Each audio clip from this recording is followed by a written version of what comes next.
Good morning. पिछली class में कहाँ तक हो गया था पता है?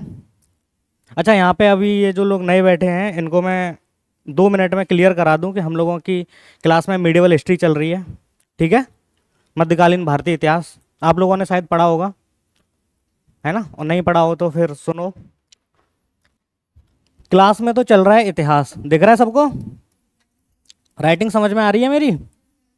ठीक है। इतिहास के अंदर हम लोगों ने प्राचीन भारतीय इतिहास खत्म कर लिया है।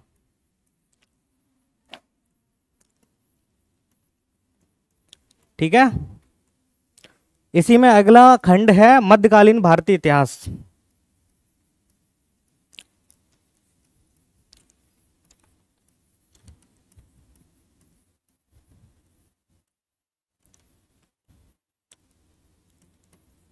और तीसरा खंड है इसका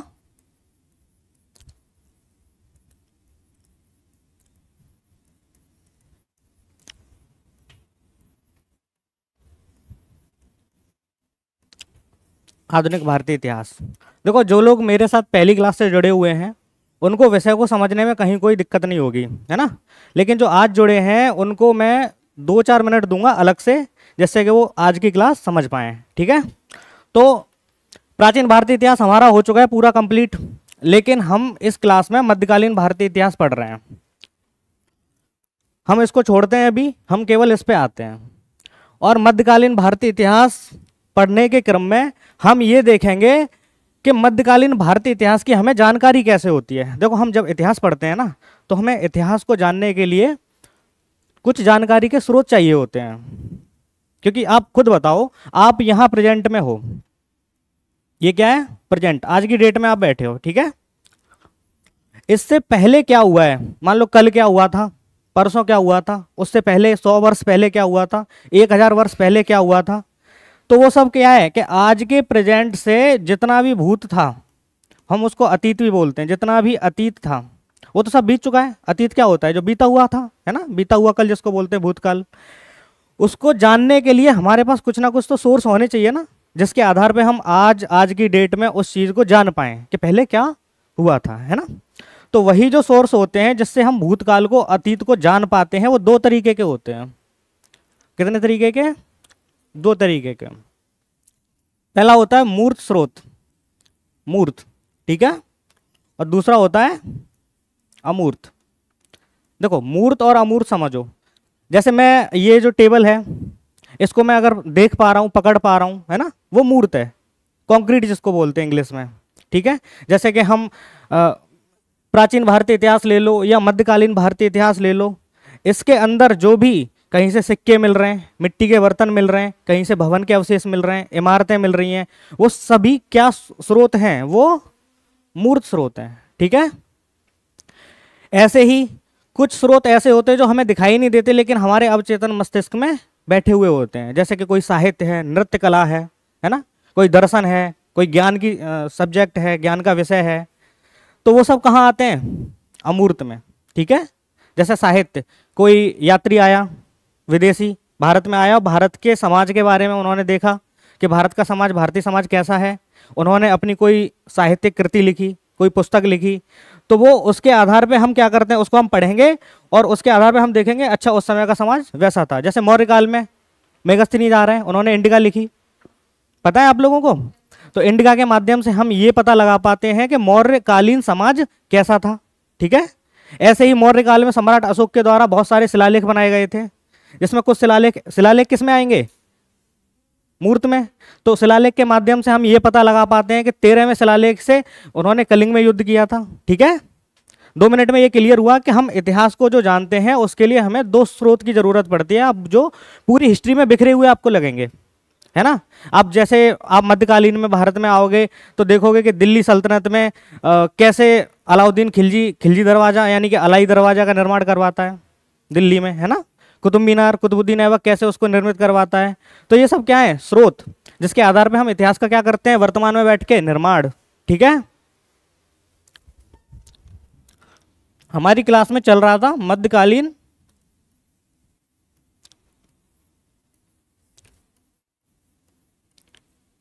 भारतीय इतिहास।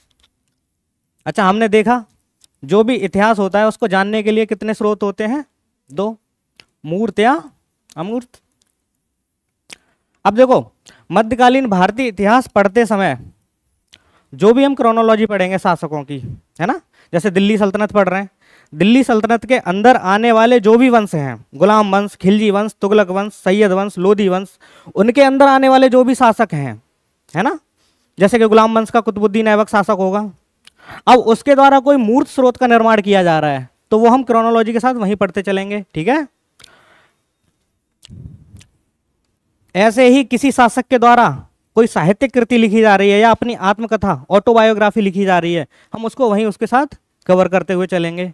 हालांकि मैंने जब क्लास शुरू करवाई थी तो उसमें अमूर्त स्रोत में मैंने यात्रियों का विवरण,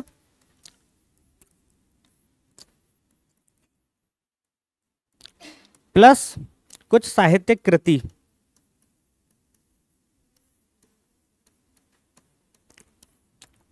लिखवाई थी। जैसे कि यात्रियों के विवरण में अल मसूदी आते हैं, सुलेमान आते हैं, सुने होंगे आपने। सुलेमान ने सिलसिलातुल लिखी, अल मसूदी ने मुरुजुल जहब लिखी। तो वो सब हमें क्या करने हैं? वो फैक्ट हैं, वो याद करने हैं, ठीक है। गर्मी लग रही है ना, एसी चालू करवाई जाए। सर को बोल दो, बहुत लोग हैं, एसी चालू करवा दो। हाँ, वो एसी चालू होगी, यहाँ से ऑन कर दें, हो जाएगी।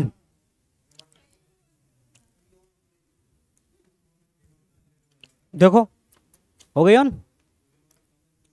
रिमोट कहाँ है? रिमोट उन्हीं के पास बताओ, बोल दो। आप उठ के चले जाओ, बोल दो ना, गर्मी है।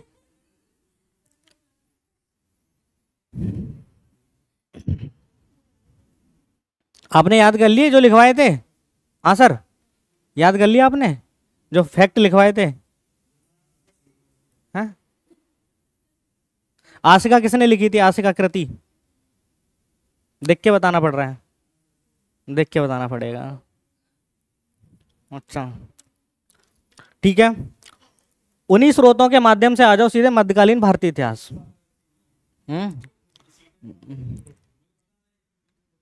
कोई बात नहीं, मेरी क्लास में बैठेंगे तो 2-4 मिनट में धैर्य रखना सीख जाएंगे। तो मध्यकालीन भारतीय इतिहास में हम इन्हीं स्रोत के आधार पे उसको कुछ कालखंड में बांटते हैं, उसके अंदर कुछ सल्तनत में बांटते हैं, ठीक है, कुछ भागों में बांटते हैं। अपनी नज़र में उसको कह लो, या तो चैप्टर कह लो, यूनिट कह लो, कुछ भी कह लो। जैसे कि मध्यकालीन भारतीय इतिहास की शुरुआत होती है दिल्ली सल्तनत से, ठीक है। दिल्ली सल्तनत से शुरुआत होती है। दिल्ली सल्तनत का ही एक अंतिम वंश का अंतिम शासक होगा, उसी के समय बाबर का आक्रमण होगा। फिर हम तुरंत कहां प्रवेश कर जाएंगे? मुगल काल में, ठीक है। यानी कि दिल्ली से प्रवेश करते हुए, दिल्ली सल्तनत को पढ़ते हुए मुगल काल से बाहर निकल जाएंगे। फिर हम कहां पहुंच जाएंगे? सीधे अगली सब्जेक्ट आधुनिक काल, यानी 18वीं सेंचुरी, ठीक है। आधुनिक भारत में 18वीं सदी के बाद का इतिहास हम आधुनिक भारत का इतिहास जानते हैं, ठीक है। दिल्ली सल्तनत और मुगल काल, इनके साथ में एक दिल्ली सल्तनत के समय पे ही मोहम्मद बिन तुगलक के समय पे विजयनगर साम्राज्य का उद्भव होता है दक्षिण भारत में। ये पढ़ा है कभी आपने? किसके समय पे हुआ विजयनगर साम्राज्य का निर्माण? हाँ, वो तो उन्होंने किया था।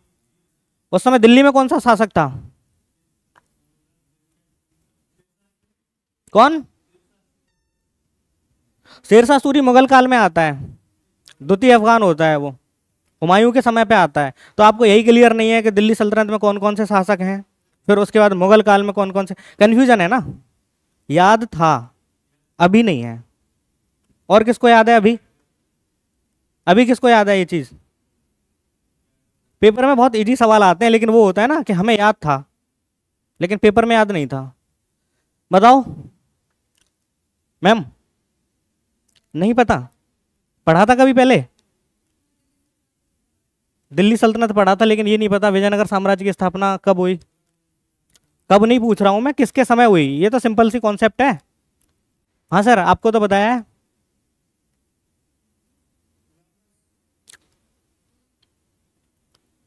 और कोई बताएगा, इसका जवाब देगा कोई क्लास में? नहीं पता? चलो इतना समझो, हमको कितना पढ़ना है, क्या क्या पढ़ना है, दिल्ली सल्तनत, और दिल्ली सल्तनत से हम सीधे कहाँ जाएंगे, मुगल काल में। ठीक है, दो भागों में बांट दिया हमने मध्यकालीन भारतीय इतिहास को। कितने भाग, दिल्ली सल्तनत और मुगल काल। ठीक, दिल्ली सल्तनत के समय ही विजयनगर साम्राज्य का दक्षिण भारत में निर्माण होगा। देखो ये समझ लो, जैसे मान लो ये इंडिया है, कैसे हंसी आ रही है, बता नहीं पाए इसलिए। देखो मान लो दिल्ली का रीजन ये है, दिल्ली पे दिल्ली सल्तनत बैठ रही है। ठीक है, उसी समय दक्षिण भारत में विजयनगर साम्राज्य का निर्माण किया जाएगा। हरिहर एवं बुक्का सबको पता होता है फैक्ट, लेकिन शासक कौन सा था, उसके बाद विजयनगर साम्राज्य में कौन कौन से वंशों ने शासन किया, उसके अंदर क्या क्या है, ये क्रोनोलॉजी होती है। हम दिल्ली सल्तनत तक आए थे तो हमने पूर्व मध्यकाल के तहत एक क्रोनोलॉजी और समझी थी कि 1712 ईस्वी में मोहम्मद बिन कासिम का आक्रमण होता है भारत में, ये तो पता होगा है ना। 1711 में उससे एक वर्ष पहले उबैदुल्ला एवं बुदैल का आक्रमण होता है, लेकिन वो दोनों आक्रमण जो होते हैं वो असफल हो जाते हैं। पहला सफल आक्रमण कौन करता है, मोहम्मद बिन कासिम, उसने जजिया कर वसूला था, ये पता है। उसके बाद 300 वर्षों तक भारत में कोई आक्रमण नहीं होता था, है ना। फिर उसके बाद महमूद गजनबी का आक्रमण हुआ, फिर उसके बाद मोहम्मद गौरी का आक्रमण हुआ। हमने महमूद गजनबी और मोहम्मद गौरी दोनों को अच्छे से समझा था कि महमूद गजनबी को बुत सकिन कहते हैं, मूर्ति भंजक कहते हैं, क्यों कहते हैं ये भी समझा था, है ना, लास्ट क्लास में। उसके बाद मोहम्मद गौरी पे गए थे, तो मोहम्मद गौरी का ही सिपह सलार कौन, कुतुबुद्दीन ऐबक, वो क्या करता है, दिल्ली सल्तनत की नींव डालता है। ठीक है, तो मोहम्मद गौरी तक आ जाओ। मोहम्मद, अब देखो जो भी इस क्लास में बैठा है, लास्ट क्लास में नहीं है, उसको थोड़ा कनेक्ट करने में दिक्कत होगी, लेकिन अपने मन में सोचो कि मोहम्मद गौरी तक हम आए हैं, वो पूर्व मध्यकाल है। मोहम्मद गौरी के बाद आने के बाद हम कुतुबुद्दीन ऐबक से हम क्या करेंगे, अब दिल्ली सल्तनत की शुरुआत। ठीक है, फिर से मैं बता देता हूँ। जैसे मान लो अब हमने मध्यकालीन भारतीय इतिहास में दिल्ली सल्तनत पढ़ने के लिए उठा लिया, आप लोग कॉपी पेन निकाल लो, एक क्लास है तो क्या हुआ, टाइम पास के लिए मत बैठो। दिल्ली सल्तनत, ठीक है। अब दिल्ली सल्तनत की जानकारी होती है वो मैं लिखवा चुका हूँ, स्रोत पे मत जाओ, सीधे क्रोनोलॉजी पे आओ। लास्ट क्लास की बातें संक्षेप में बताता हूँ। दिल्ली सल्तनत में हमें कितने वंश पढ़ने होते हैं, चलो आपको याद है, अच्छी बात है। गुलाम वंश, खिलजी वंश, तुगलक वंश, सैयद वंश और लोधी वंश। ठीक है, ये वंश है, ये पूरे वंशावली है, पूरा क्रम है। अब देखो हर वंश के अंतर्गत कुछ ना कुछ शासक रहे होंगे। ठीक है, तो जो गुलाम वंश है वो पहला वंश है, इसी के बारे में बताया है किसने,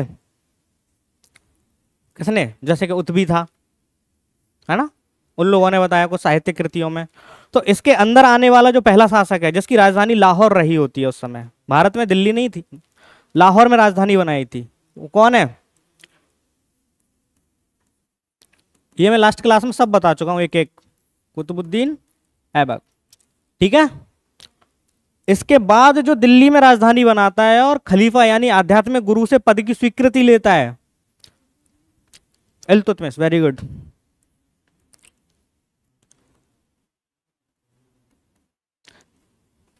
हालांकि बीच में एक और बैठा था, आराम शाह, है ना, हाँ हाँ, एक साल से कम रहा था, लेकिन उस पर मत जाओ, मुख्य जो शासक रहे हैं उस पर आओ सीधे।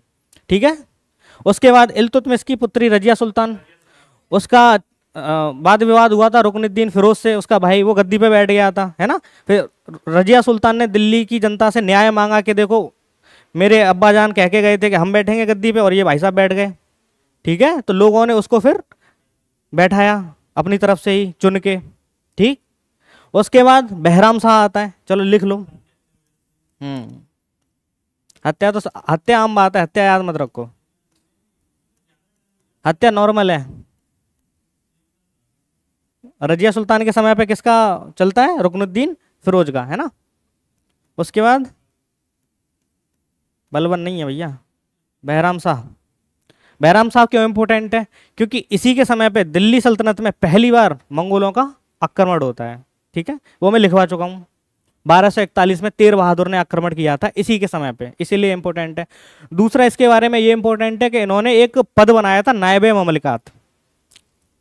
अब कंफ्यूजन ये होता है क्योंकि दिल्ली सल्तनत के समय, मुगल काल के समय बहुत सारे पद बने, है ना। किसी ने दारुल सफा एक निर्माण करवा रहा है, कोई चिकित्सालय बनवा रहा है, कोई किसानों के हित में काम कर रहा है, तो ये सब कंफ्यूजन है। जैसे अलाउद्दीन खिलजी आएगा, खिलजी वंश का शासक, वो दिल्ली में बैठ के बहुत सारे ऐसे काम करेगा जैसे कि बाजार नियंत्रण व्यवस्था लागू करेगा, जो हम आज देखते हैं ना, PDS system, public distribution system, जैसे लोगों के लिए अनाज बंटवाना, वो सब शुरुआत करेगा। ठीक है, तो ये सब कंफ्यूजन है। कंफ्यूजन को दूर करने के लिए हमारे मन में एक मैप, माइंड मैप ऐसा होना चाहिए जिससे कि हमें ये पता रहे कि जैसे उन्होंने बताया कि शेरशाह सूरी ने ऐसे ऐसे किया। कंफ्यूजन दूर होना चाहिए कि शेरशाह सूरी कहाँ रहा 200-300 साल। होता है कंफ्यूजन, हाँ, गलती नहीं, कंफ्यूजन। आप जानबूझ के नहीं करोगे कभी। कंफ्यूजन को दूर करने के लिए क्लास में बैठना चाहिए, जिससे क्या होना चाहिए, क्रोनोलॉजी हमारे मन में फिक्स हो। क्या हुआ? हाँ चलो कोई नहीं। बहराम साहब, इसके बाद दो और रहते हैं, लेकिन हम सीधे आते हैं बलबन पे। कहाँ आते हैं हम? सीधे बलबन पे। इन सब के बारे में मैंने लास्ट क्लास में बताया है। अब देखो, जैसे हम खिलजी काल में आएंगे तो पहला कौन होगा? जब हम जलालुद्दीन तक आ रहे हैं ना, तो हम इस वंश के अंतिम शासक को, क्यूमर्स, बलबन का दूसरा बेटा क्यूमर्स की हत्या करके जलालुद्दीन गद्दी पे बैठेगा। तो यानी कि पूरी क्रोनोलॉजी समझो, यहां से पूरा ऐसे ऐसे चलते हुए फिर हम सीधे कहां आ गए? जलालुद्दीन 1290। ठीक है, जलालुद्दीन के बाद जलालुद्दीन की हत्या कौन करेंगे? अलाउद्दीन भाई साहब। उसके बाद मुबारक खिलजी। ठीक है, दो और बैठते हैं, टोटल इसमें 5 होते हैं। ये सबसे कम समय के लिए चलता है खिलजी वंश। खिलजी वंश के बाद हम आते हैं तुगलक में। तुगलक वंश में जो शासक होते हैं वो कौन कौन से हैं? पहला शासक कौन है और दूसरा? जी मैम, बताओ, आप बता रही हो, बताओ बताओ। हाँ, सही है उनका जवाब, मोहम्मद बिन तुगलक। हाँ, सबसे ज्यादा शिक्षित होता है। हाँ,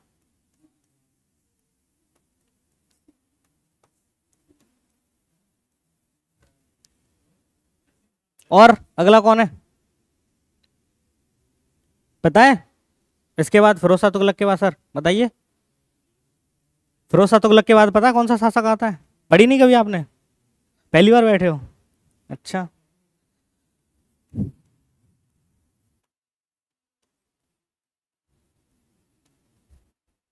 नसीरुद्दीन महमूद। सैयद खान, सैयद वंश को छोड़ दो क्योंकि इसकी स्थापना खिजर खाने की, इसको मकबरों का काल कहते हैं, इस पे नहीं जाना है। अब बीच में एक वंश छोड़ के सीधे पहुंचो लोधी वंश पे। उसमें कौन कौन पढ़ना है?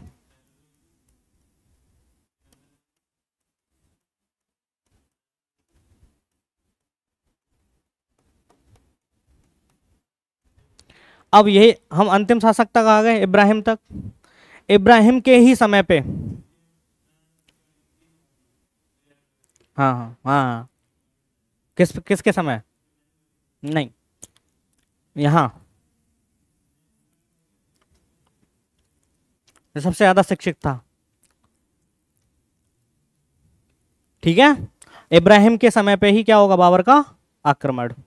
तो ये देखो, दिल्ली सल्तनत की पूरी क्रोनोलॉजी है। इसको अगर आपको पता है, केवल इतना पता है, अब क्या करोगे? ये इसको या तो फाउंडेशन मान लो अपना, केवल इतना, ये हम अपना आधार मान लेते हैं, फाउंडेशन मान लेते हैं। इसके बाद जो भी इसके ऊपर फैक्ट आएंगे कि कुतुबुद्दीन ऐबक ने क्या किया, लाहौर राजधानी बनवाई, मरा कैसे, है ना, उसको कुरान ख्वां कहते हैं। उसके बाद इल्तुतमिश पे आ जाओ, दूसरे माइंड में रखोगे ना, इल्तुतमिश किधर है, इल्तुतमिश में आओगे तो इसके समय पे मांगवरनी का पीछा करते हुए चंगेज खान आए, तो उन्होंने जब भारत पे आक्रमण करने की बात की तो इन्होंने मांगवरनी को शरण नहीं दी इल्तुतमिश ने, तो मंगोल आक्रमण से बचाया, है ना, चांदी का टका चलाया।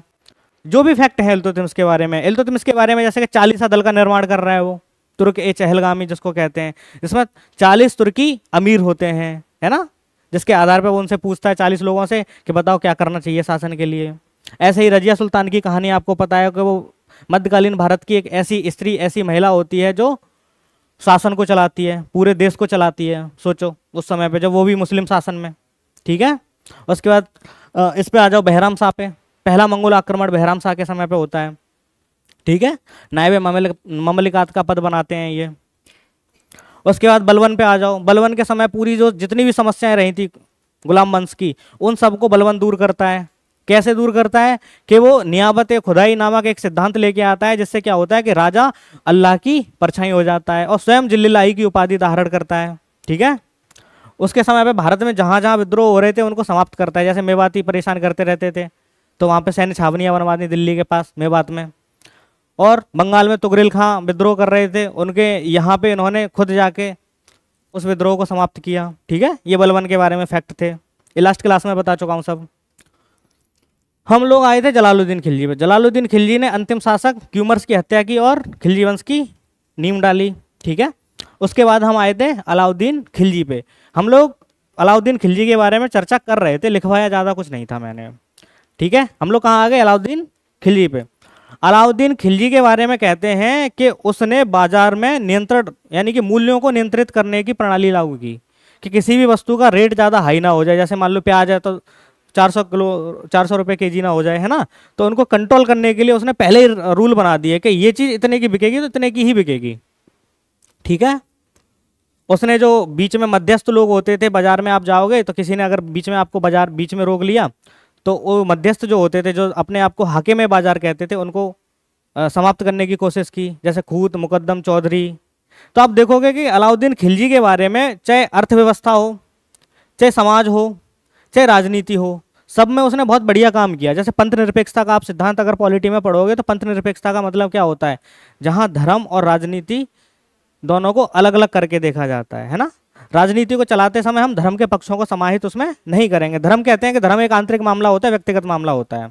ऐसे ही अलाउद्दीन खिलजी ने अपने समय पे साफ कहा था कि शरीयत में क्या लिखा है मैं नहीं जानता। तो उसने क्या किया कि धर्म और राजनीति दोनों का पृथक्करण किया। ठीक है, और अलाउद्दीन के बारे में फैक्ट है कि इसका बचपन का नाम अली गुरसस्प है। इसने दिल्ली के लाल महल में सिंहासन पे बैठा, है ना, राज्य तिलक किया।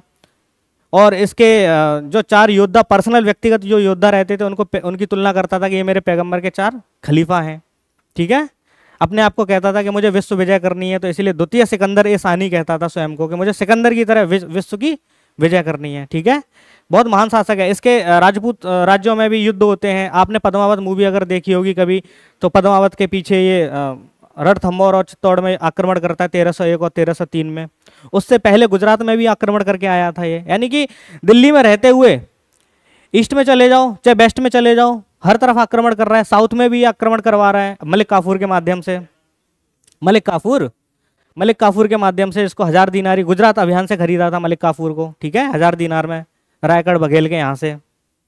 तो हम अलाउद्दीन खिलजी के बारे में जो भी पढ़ते हैं ना, बहुत इंपॉर्टेंट है, इससे सवाल बनता ही बनता है।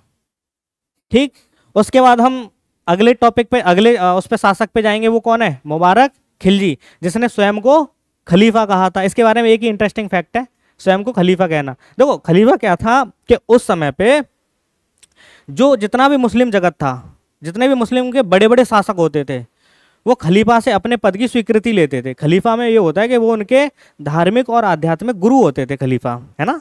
तुर्की में जो बैठते थे, ये तुर्की तो थे। क्यों सर? तुर्की आक्रमण हुआ था तो ये तुर्की के लोग तो थे, सब तुर्की वंश के तो थे। ठीक है, लेकिन कुतुबुद्दीन ऐबक कैराना तुर्क नहीं था, वो कोई दूसरी जाति से था। चलो इतना डीप नहीं जाओ। तो मुबारक खिलजी, ठीक है, मुबारक खिलजी को क्या कहता है? स्वयं को खलीफा घोषित किया उसने। अब बहुत बड़ी बात है उस समय पे। अब मैं अपने आप को ये कह दूं कि मैं ही भगवान भोलेनाथ हूँ, बहुत बड़ी बात होती है। जैसे हम लोगों के आध्यात्मिक गुरु किसी के भोलेनाथ होते हैं, किसी के श्री कृष्ण होते हैं। आध्यात्मिक गुरु कह दो, भगवान कह दो, आध्यात्मिक, है ना, धार्मिक। अब मैं यही कह दूं कि मैं ही हूँ, वो बहुत बड़ी बात होती है किसी शासक के द्वारा ये कहना। चलो मुबारक खिलजी। उसके बाद हम कहाँ जाएंगे? तुगलक वंश में, जहाँ हम गयासुद्दीन तुगलक को देखेंगे। गयासुद्दीन तुगलक, इसके बारे में एक इम्पोर्टेंट फैक्ट इतना याद रखो कि इसने दिल्ली के आसपास नहरों का निर्माण करवाया। जो डाक व्यवस्था देखते हो आप, डाक सिस्टम, डाक लेके जाना, डाकिया जाते हैं लेके, वो इसी ने शुरू करवाई, गयासुद्दीन तुगलक ने। ठीक है, डाक व्यवस्था। और ये ऐसा पहला शासक था जिसने राज्य के अंदर उत्पादन बढ़ा के, जैसे मान लो गेहूं का उत्पादन बढ़वा दूं मैं, यानी उत्पादन बढ़ा के फिर उस पर टैक्स लगाऊं। पहले उत्पादन बढ़ाओ फिर उस पर टैक्स लो, यानी उत्पादन बढ़ा के टैक्स के माध्यम से राज्य की आय, क्योंकि कोई भी राज्य चलेगा बिना आय के तो चलेगा नहीं। आज भी देखोगे जो भारत सरकार चले या राज्य की सरकार चले, कहीं ना कहीं से टैक्स लेती है हम लोगों से। हम लोग क्या करते हैं, उत्पादन करते हैं, फिर वो उत्पादन पे क्या करती है राज्य की सरकार, टैक्स लगाती है। हम आज का जो भारत देखेंगे ना, जितनी भी आज एक्टिविटी होती है वर्तमान में, हमने क्या कहा, इतिहास हम पढ़ते हैं, वर्तमान में पढ़ते हैं, लेकिन हम जितना भी आज वर्तमान में देखेंगे कि हमसे कोई गलती ना हो, तो हम सब कहाँ से सीखते हैं, इतिहास से। इतिहास में मान लो किसी ने कोई अच्छा काम किया, मान लो अलाउद्दीन खिलजी का ही वो पीडीएस सिस्टम ले लो, जो आज हम गरीबों को मुफ्त अनाज देते हैं, राशन बांटते हैं, तेल बांटते हैं, वो कहाँ से सीखा हमने, अलाउद्दीन खिलजी से। ठीक है, राज्य की आय बढ़ाने के लिए हम प्रोडक्शन अगर बढ़ा दें, उत्पादन अगर बढ़ा दें, तो हम कहाँ से सीख रहे हैं, गयासुद्दीन तुगलक से। ठीक है, वहीं कुछ शासकों से गलतियां भी हो जाती हैं, जैसे अगले शासक शिक्षित थे बहुत, मोहम्मद बिन तुगलक। वो क्या करते हैं, जैसे मान लो हमारे यहाँ आज 1 रुपये 2 रुपये 5 रुपये और 10 रुपये का सिक्का चलता है, मोहम्मद बिन तुगलक ने क्या किया था कि नकली मुद्रा चला दी, तांबे की, ऐसे ही जाली मुद्रा, टोकन मनी जिसको बोलते हैं, सांकेतिक मुद्रा चला दी। वो क्या हुआ, उसका गलत परिणाम ये हुआ कि अब तो हर घर में सिक्के छपने लगे थे। अरे भाई, नकली सिक्का बनाओगे तो वो तो कोई भी बना लेगा अपने घर में बैठ के। ठीक है, तो बर्नी ने कहा था कि वहाँ प्रत्येक हिंदू का घर टकसाल बन गया था, तो वो मोहम्मद बिन तुगलक ही थे जिन्होंने पहली बार अन्य देशों से सीख के अपने भारत में नकली मुद्राएं बनाई थी। ठीक है, ऐसे ही फिरोज शाह तुगलक, जब हम आगे जाएंगे फिरोज शाह तुगलक, तो फिरोज शाह तुगलक ऐसे व्यक्ति थे जिन्होंने मध्यकालीन भारत में चिकित्सालय का निर्माण करवाएंगे, है ना, दारुल सफा, और भी बहुत सारे फैक्ट मिलेंगे। मोहम्मद बिन तुगलक में और भी बहुत इंपॉर्टेंट चीज़ें हैं, जैसे कि कहीं अकाल अगर पढ़े तो उससे पहले अकाल के बारे में उनको जानकारी होनी चाहिए कि अकाल पढ़ने से पहले हमें क्या क्या चीज़ें बरतनी है। अकाल ना पड़े उसके लिए उन्होंने अलग से विभाग भी बनाए थे कि एग्रीकल्चर में, क्योंकि भारत में आपको पता है सबसे ज़्यादा खेती पर निर्भर होते हैं व्यक्ति, आज भी सबसे ज़्यादा खेती पर निर्भर है पॉपुलेशन, है ना। तो खेती के लिए काम करने वाला मोहम्मद बिन तुगलक। कभी आपने हिस्ट्री को इस तरीके से पढ़ा है कि समझ के पढ़ें, रटनी ना पड़े कि किसने क्या करवाया किसने क्या नहीं करवाया, फैक्ट याद ना करने पड़े, केवल दिमाग में कहानी की तरह चले, जिससे कि आज से आप लिंक कर पाओ उस इतिहास को। आपको पता है सबसे पहले भारत में चिकित्सालय किसने बनवाया, सबसे पहले भारत में, मतलब भारत में सबसे पहले, पता है कभी, हॉस्पिटल। भाई हॉस्पिटल तो बहुत जरूरी चीज होती है इंसान के लिए, हम लोगों के लिए। आपको पता है कभी ये फैक्ट, सम्राट अशोक के बारे में पढ़ा है आपने, तो ये बात पता है आपको कि सम्राट अशोक ने सबसे पहले भारत में हॉस्पिटल खुलवाए थे, नहीं पता होगी, क्योंकि हम हिस्ट्री को क्या है ना, केवल रटने के माध्यम से पढ़ते हैं। देखो रटना तो केवल इतना है जितना मैंने क्रोनोलॉजी बनवा दी, आपको रटना क्या है कि किसके बाद कौन सा शासक आ रहा है ना। रटने के लिए सबसे पहले सुनॉप्सिस बनाओ, जैसे मान लो ऊपर वाले सुनॉप्सिस बना लिए, गुलाम, खिलजी, तुगलक, सैयद, लोधी, पहले तो वंश रट लो, सब वंश याद हो जाएंगे, उसके बाद उसमें आने वाले शासक रट लो, सब रट लिए। अंतिम शासक को भी याद करना तो यहाँ मन में ट्रिक बना लो, मन में बीएसआई मन में ट्रिक बना ली, बी से बहलोल लोधी, एस से सिकंदर लोधी, आई से इब्राहिम लोधी। ठीक है, कन्फ्यूजन ही नहीं होगा कि आई पहले था कि बाद में था। ठीक है, ऐसे मन में कुछ क्रोनोलॉजी सेट कर लो। अब उसके बाद क्या करोगे, या तो कोई फैक्ट, आपको फैक्चुअल एग्जाम है तो या तो आप फैक्ट बुक पढ़ोगे तो सीधे फैक्ट याद करते चले जाओ, तो आपके मन में वो फैक्ट क्या होंगे, कहीं ना कहीं समाहित होंगे। जैसे एक कहानी सुनो, एक मछलियों से भरा हुआ तालाब है, ठीक है, आप उसमें मछली पकड़ने जाओ और आप सीधे तालाब में छलांग लगा दो। सीधे तालाब में छलांग लगाने का मतलब होता है जो जीएस है वो तथ्यों का भंडार है। मान लो ये रहा तालाब, ठीक है, किसका तालाब, जीएस का तालाब, इसमें क्या है, मछली, इधर क्या है जीएस में, फैक्ट, तथ्य। ठीक है, अब आप क्या करोगे, सीधे गए मछली पकड़ने के लिए, यानी कि फैक्ट पकड़ने के लिए, फैक्ट को याद करने के लिए, जो हम कंफ्यूज करते हैं, भूलते हैं बार बार।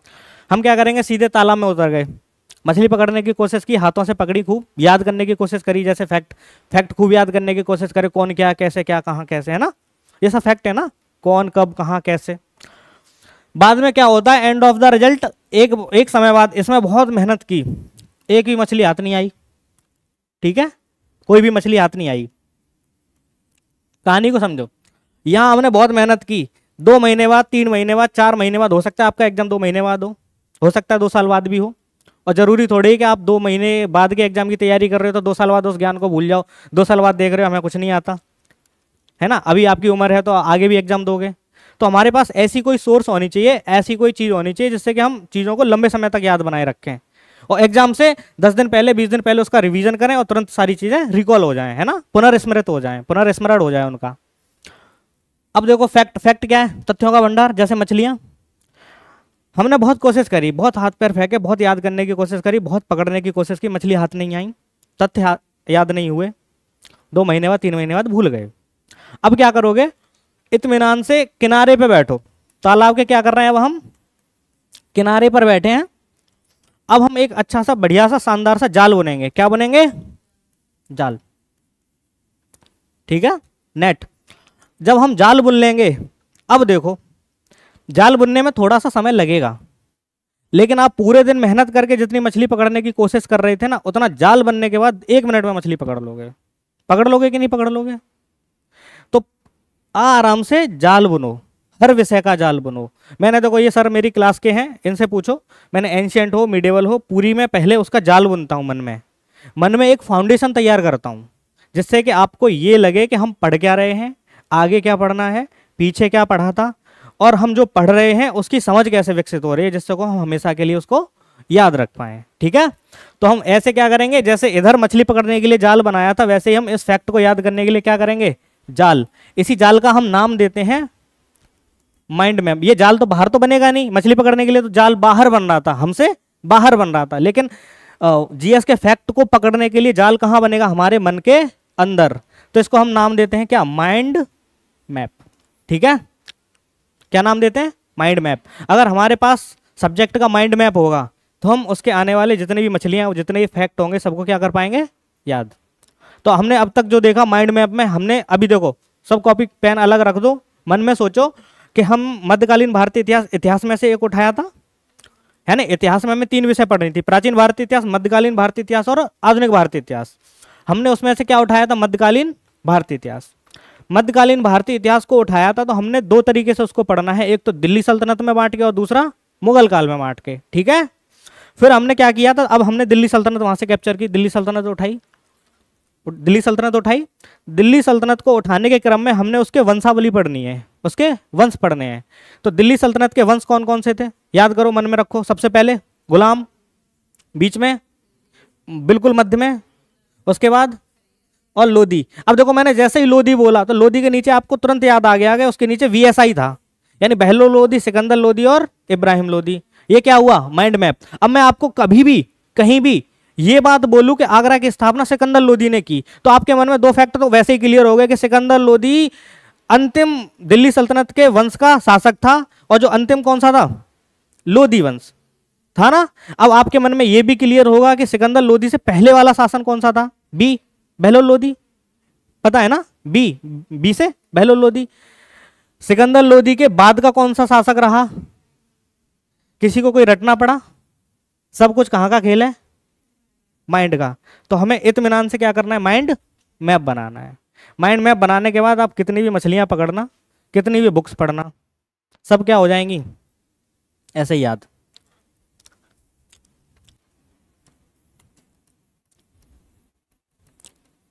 अब देखो, दिल्ली सल्तनत पढ़ रहे थे ना, इसके बाद हमें कहाँ जाना था? मुगल में। ठीक है, दिल्ली सल्तनत में हमें कुछ तो जानकारी की जरूरत है, आप पहली क्लास में नहीं थे, वो मैं लिखवा चुका हूँ, उसके भी मैंने माइंड मैप अलग से बनवा दिया है।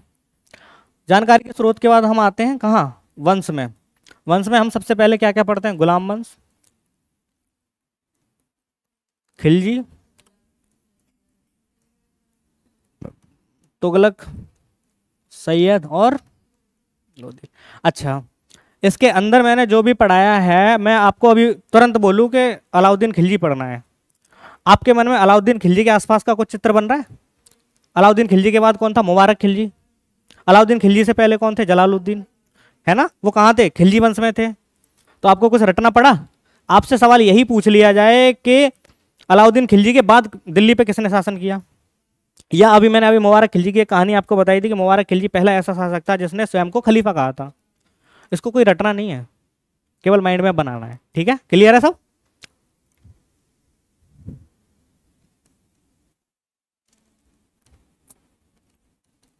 खिलजी वंश। बताओ, सही लिखा है मैंने? हाँ जी, बोला करो ना।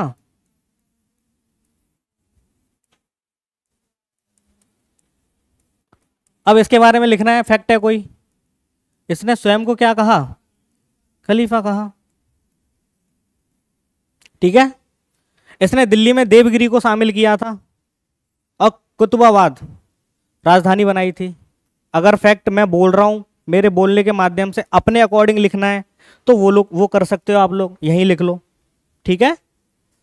या आपको इतना भरोसा है अपनी बुद्धि पे कि हम एक बार सुनेंगे और जीवन भर याद रखेंगे, तो वैसा कर लो। मुबारक खिलजी ने स्वयं को खलीफा कहा और इसको नग्न स्त्री पुरुषों की संगत पसंद थी। ये क्या करता था? ऐसा शासक था, विलासी था काफी, है ना, भोगी विलासी जो लोग होते हैं। तो इसको नग्न स्त्री हो चाहे पुरुष हो, सब में रुचि थी, उन्हीं की संगत इसको पसंद थी। इसने दिल्ली में, दिल्ली के साम्राज्य विस्तार में देवगिरी को शामिल किया, कुतुबाबाद राजधानी बनाई। ठीक है। हालांकि राजस्थान के बयाना में इसने ऊखा मस्जिद का भी निर्माण किया था। अब ऊखा मस्जिद जैसे ही आई तो वो क्या है? एक पुरातात्विक स्रोत, जो कैसा है? मूर्त। पहले बताया था ना मैंने, दो स्रोत हमें मिलेंगे पूरी हिस्ट्री में, मूर्त और अमूर्त। ठीक है। अच्छा, एक और चीज नहीं बताई मैंने कि हिस्ट्री में हमें दो चीजें और ध्यान रखनी होती हैं, स्पेस और टाइम। क्या ध्यान रखनी होती है? स्पेस और टाइम। स्पेस को हिंदी में कहते हैं कोई स्थान, और टाइम को कहते हैं कोई कालखंड, समय। ठीक है। देश या काल कह देते हैं वैसे उसकी लैंग्वेज में। तो स्पेस यानी जब हम भारत का इतिहास पढ़ेंगे तो हमें भारत का स्पेस पता होना चाहिए कि हम भारत के स्पेस की बात कर रहे हैं। दिल्ली का इतिहास पढ़ रहे हैं तो हमें दिल्ली का स्पेस पता होना चाहिए। ठीक है। ऐसे ही टाइम, हम क्या करते हैं? टाइम को डिवाइड करते हैं। टाइम का डिवाइडेशन कहाँ होता है? हमारे माइंड में, है ना, कि 1000 साल पहले, कि 2000 साल पहले, कि 700 सदी पहले, कि इतने सदी पहले। वो सब कहाँ चलता है? हमारे दिमाग में। टाइम को हम बाहर नहीं देखते, टाइम को हम यहाँ देखते हैं। ठीक है। हमारे मन में अगर टाइम की क्रोनोलॉजी सेट होगी ना, फिक्स होगी, तो हमें तिथि याद करने में कोई समस्या नहीं होगी, है ना। कंफ्यूजन होता है कि तराइन का पहला युद्ध कब हुआ, पता है किसी को? हाँ, ठीक है। किसने किया था? और मोहम्मद गौरी। ठीक है। हाँ हाँ, हाँ। महमूद गजनवी उसके बाद आया है, पहले? पहले आया था। ठीक है। तो ये क्रोनोलॉजी आपने मेहनत की है जीएस में, है ना। कंफ्यूज क्यों हो रहे हो? हाँ कह दो ना, हाँ की है। ठीक है। स्वयं को खलीफा कहा। इसमें लिख लिया आप लोगों ने कि मैं लिखवाऊं? मैं लिखवाऊं? दिल्ली, दिल्ली समझ रहे हो ना?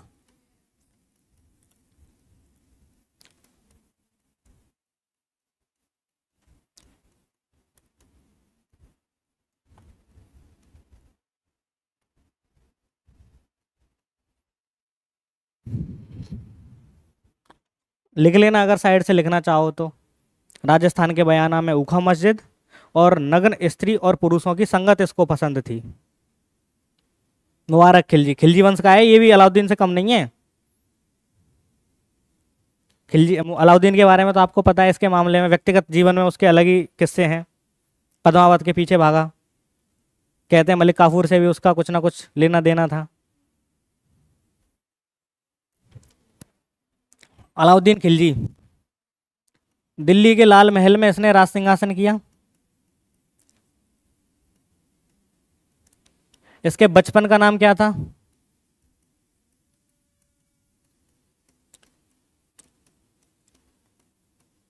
अली गुरसस्प। ठीक है। 4 प्रमुख योद्धा थे इसके। ये लास्ट क्लास हमने यहाँ तक खत्म की थी। हाँ सर, यहीं तो चल रही थी अपनी लास्ट क्लास। 4 प्रमुख योद्धा थे। आज की क्लास में आते आते 1 घंटा हो गया यहाँ तक। बहुत सारे बच्चे बढ़ गए ना। समझ में आ रहा है जो मैं बता रहा हूँ? किसी को कोई कन्फ्यूजन तो नहीं हो रहा? ये तो फिर भी हिस्ट्री है, पॉलिटी, ज्योग्राफी, इनमें तो बिल्कुल नहीं होना चाहिए। 4 प्रमुख योद्धाओं की तुलना पैगंबर के 4 खलीफाओं से कर रहा है। बताइए क्या लिख, अली गुरसस्प।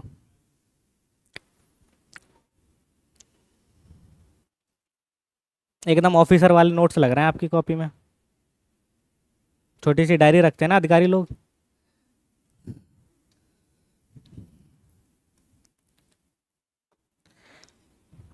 इसको द्वितीय सिकंदर ए सानी कहते हैं, क्यों? किसको कहते हैं द्वितीय सिकंदर ए सानी?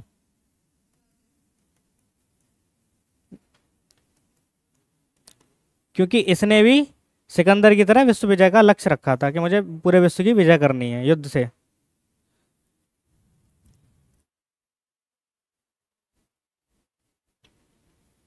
PDS system. क्या कह रहे थे, कुछ कह रहे थे क्या? हाँ, बहुत सारे ऐसे राजनीति और अर्थव्यवस्था और समाज के लिए अच्छा किया है, राज्य के लिए तो खासकर किया है। हाँ। हाँ, इसने सबसे पहले ये भी तो है कि राज्य को चलाने के लिए सबसे पहले गुप्तचरों की जरूरत होती है। इसी ने शुरू की थी गुप्तचर। व्यक्तिगत मुद्रयान कहते थे, है ना। राजकीय गुप्तचर जो होते हैं उसको बरीद कहते थे। गुप्तचर प्रणाली लागू करता है और भूमि की माप करवाता है, जिसको बिस्वा कहता है। बिस्वा। हाँ। हाँ। हाँ, वो लिखवा चुका हूँ लास्ट क्लास में। सर को पूछो, सब लिखवा चुका हूँ मैं तो। मैं आप लोगों की वजह से ये पूरा कॉपरेट करना पड़ रहा है। मैंने कहानी सुना दी है इसकी, दोबारा नहीं लिखवाऊंगा। आ जाओ अगले पे। यही है ना अगला?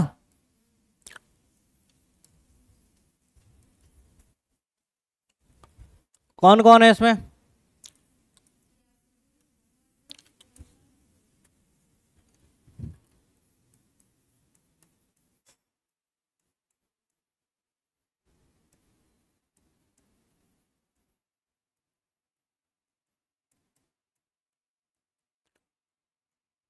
और अच्छा, वो पहली क्लास अभी वो जो मैंने बताया उसका चित्र बन रहा है माइंड में। जरूरी नहीं है तुगलक याद करो, केवल ऊपर ऊपर के नाम याद रखो।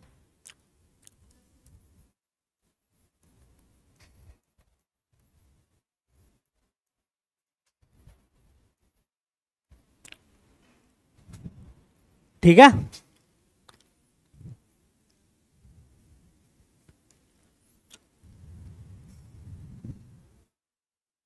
गयासुद्दीन तुगलक पे आ जाओ। पहला ही है ना तुगलक वंश का। गयासुद्दीन तुगलक के बारे में मैंने अभी आपको बताया था एक बढ़िया सा फैक्ट कि इसने राज्य की आय को बढ़ाने के लिए राज्य में उत्पादन बढ़ाया। ठीक।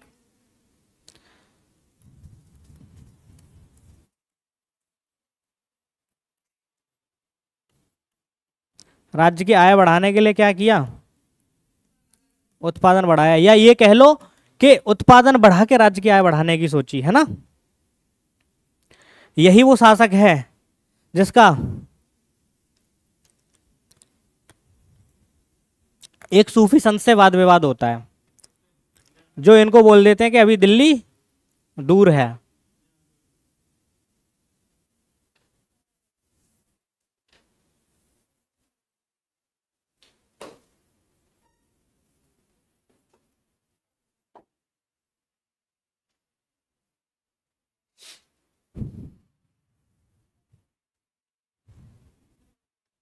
सूफी संत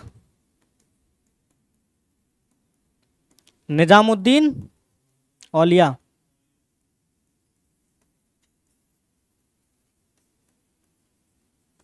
निजामुद्दीन औलिया, सुनते रहो फिर बाद में कहोगे क्या लिख दिया। निजामुद्दीन औलिया से क्या हुआ इनका, और इन्होंने क्या कह दिया, दिल्ली पहुंच नहीं पाए थे, उससे पहले ही मर गए थे। कह दिया अभी दिल्ली अभी दूर है, तो यानी हुनज। ये सिंपल सा फैक्ट है, ये बहुत पूछा जाता है इसके बारे में। हुनज दिल्ली दूरस्थ, दिल्ली अभी दूर है। ठीक है। हम चिश्ती संत जब पढ़ेंगे ना सूफी आंदोलनों में, तो चिश्ती संत जो थे ना, जितने भी चिश्ती संत थे, वो शासकों से अपने आप को दूर रखते थे। वो गरीब गरीब नवाज या गरीबी के प्रति या केवल एकाकी जीवन जीने वाले लोग थे, चिश्ती संत। ठीक है। अजमेर में खानका बनाया था। और क्या बताया गया गयासुद्दीन तुगलक के बारे में? इसने दिल्ली में तुगलकाबाद का किला बनवाया। लिख लो इसी के नीचे।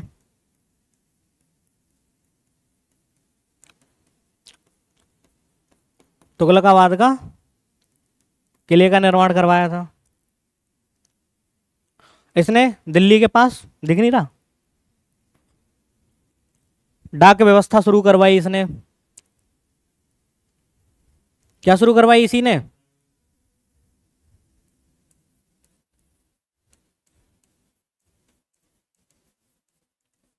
डाक व्यवस्था। नहरों का निर्माण करवाया डाक व्यवस्था के साथ, प्लस का चिन्ह है ये। नहर निर्माण, नहर समझते हो, आर्टिफिशियल बना देते हैं कैनल सिंचाई के लिए। अगला शासक कौन सा पढ़ना है? उसके बाद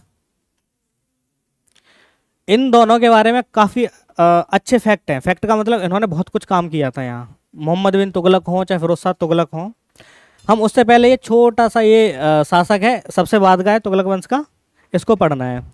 तो इसके समय पे समझ लो नसीरुद्दीन महमूद के समय पे तैमूर का आक्रमण होता है। किसका आक्रमण होता है? 1398। अब मान लो किसी विदेशी का आक्रमण होगा, तैमूर का आक्रमण होगा, तो यहाँ क्या है, भारत में राजनीतिक अस्थिरता आ जाएगी। ये पकड़ नहीं बना के रख पाएगा अन्य क्षेत्रों पे, जैसे गुजरात है ना, अन्य है, बंगाल क्षेत्र है। तो इसके समय पे गुजरात जैसे राज्य अलग हो जाएंगे। जफर खां के नेतृत्व में गुजरात अलग हो जाएगा। इस समय किसके समय? नसीरुद्दीन महमूद के समय गुजरात एक स्वतंत्र राज्य बन जाएगा। आक्रमण हुआ, गुजरात अलग हो गया,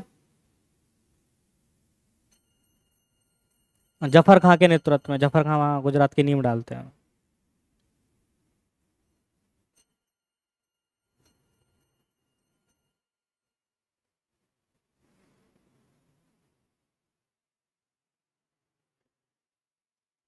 लिख लिया? लिख लिया ना सबने?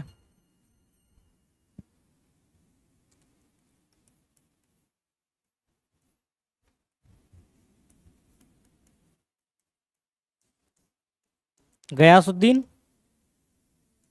फिर आप भी लिखा करो बार बार कॉपी में जैसे मैं लिखता हूं, फिर से शुरू से ये पूरा, क्योंकि यही जो मैं लिखवाता ना, यही मैप है। जो हम कह रहे थे ना कि कैसे जाल बुनना होता है जीएस का, वो ऐसे ही जाल बुनना होता है। हाँ, क्या क्या था?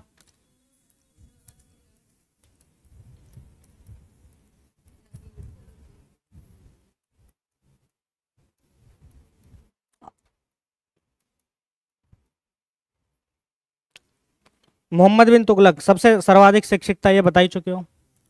इसने कुछ कार्य करवाए। क्या हुआ?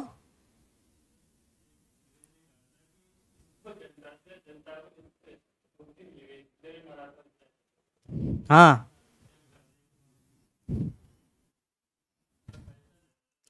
पागल सुल्तान भी कहते थे इसको, पागल सुल्तान है, अय्यास है, क्योंकि ये क्या था ना, उस समय पे इस्लाम में ये था कि हिंदुओं से संपर्क नहीं बना के रखना है। ये सबसे सबके पास जाता था, होली में भाग लेता था, है ना। और यहाँ तक कि जैन संत जो हरविजय जैन, जो जैन संत थे हरविजय सूरी जैन, उनको ये उपहार भी दे रहा है। तो यानी कि इसका उठना बैठना हर धर्मों में था। हालांकि देखो शासक की दृष्टि से तो वो बहुत बढ़िया काम कर रहा है, लेकिन शासक को चलाने के लिए जो मुस्लिम जगत के जो लोग होते थे, इस्लाम में बहुत रूढ़िवादी लोग होते हैं, आपको पता नहीं है अभी। जो मुस्लिम लोग इस्लाम में जो होते हैं ना, वो अपने आप को सर्वोच्च रखते हैं, रक्त में बहुत शुद्धता अपने आप को समझते हैं कि बाकी के सब लोग तो ये बेकार हैं, ऐसा उनका मानना होता है। ठीक है, तो ऐसे ही अब मान लो ये शासक है, ये अपना राज्य के हिसाब से नीतियां चला रहा है। हाँ, बहुत सारी नीतियां विफल रही थी, जैसे कि मैंने अभी क्या बताया था, सिक्के इसने छपवाए, ईरान से सीखा कि लाओ नकली जाली सिक्के चलवा दें, फेल हो गए, है ना। राजधानी दौलताबाद बना ली, वो भी फेल हो गई। अब बहुत सारे इसके कार्य हैं, इसीलिए तो उन कार्यों से हमें आज सीखने को मिलता है कि ऐसे नहीं करना चाहिए। इसने किसानों पे एकदम कर बढ़ा दिया, और इसने यही ध्यान नहीं दिया कि उस समय अकाल पड़ रहा है ना, अकाल पड़ रहा है। क्या हुआ? आप कुछ भी कह लो। अच्छा, चलो।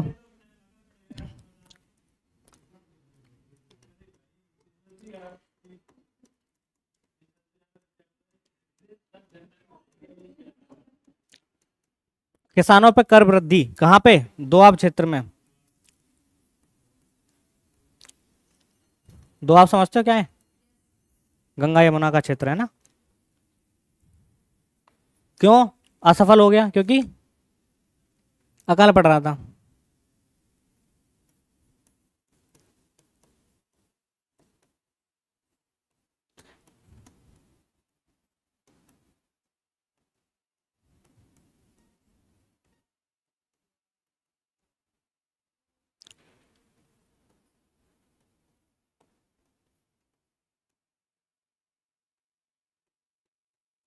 सिक्के चलाए प्रतीक के तौर पे, प्रतीकात्मक।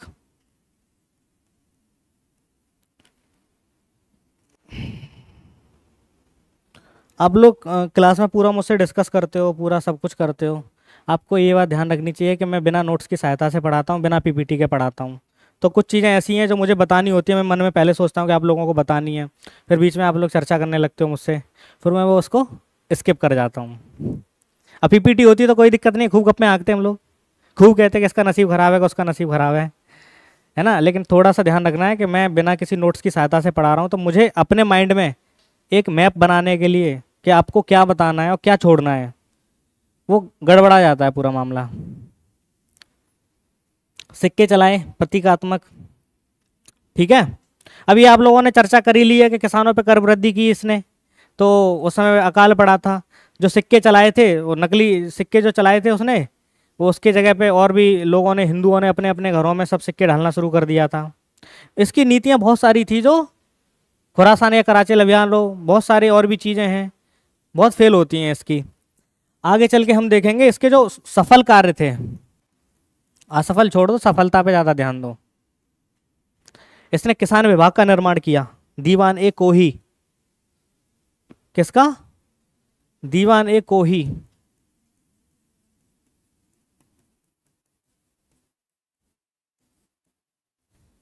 किसानों के लिए। अकाल संहिता जारी की कि अकाल पड़े तो इस तरीके से कंडक्ट रखने चाहिए। ये बात आपको पता है इनके बारे में, कि वही पता है जो फेल हुई हैं? असफलताएं पता है, सफलता नहीं पता। किसानों को ये आगे बढ़ाने के लिए इसने एक ऋण देने की शुरुआत करी थी, जिसका नाम सौंधर था, सौंधर ऋण। अब अब सोच रहे हो किसानों के लिए कितना कुछ कर रहे हैं ये? किसके लिए? किसानों के हित में।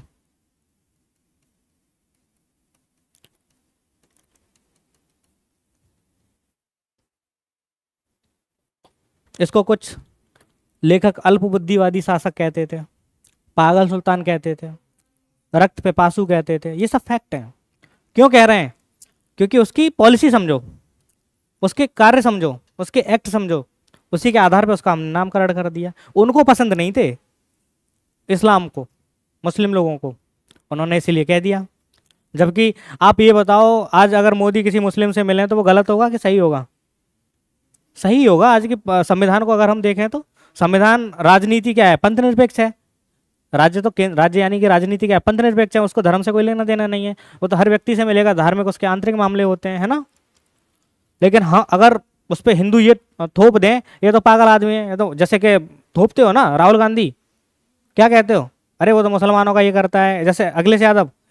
हालांकि ये बात मुझे रिकॉर्डिंग में नहीं बोलनी चाहिए, लेकिन फिर भी व्यवहारिक तौर पे समझो कि हम थोप देते हैं ना। अगर वो सब सब व्यक्तियों से मिलता है तो हम लोग क्या करते हैं?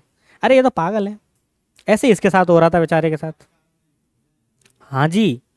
और इतिहास बनाता कौन है? इतिहास के स्रोत हम पहले ही डिस्कस कर चुके हैं कि इतिहास हम कैसे जानेंगे। अच्छा, आप तो नहीं थे उस समय, हम में से क्लास में बैठा कोई व्यक्ति है उस समय? आप ये बता दो, हम में से कौन सा ऐसा व्यक्ति है जिसने आज़ादी होते हुए देखा है भारत को 1947? कोई है? लेकिन हम जो भी पढ़ेंगे, और पढ़ेंगे किसके माध्यम से? जो उन्होंने लिखा है। अभी हम वीर सावरकर को पढ़ लें अभी, तो 1857 की क्रांति हमारे लिए बहुत बड़ी चीज हो जाएगी।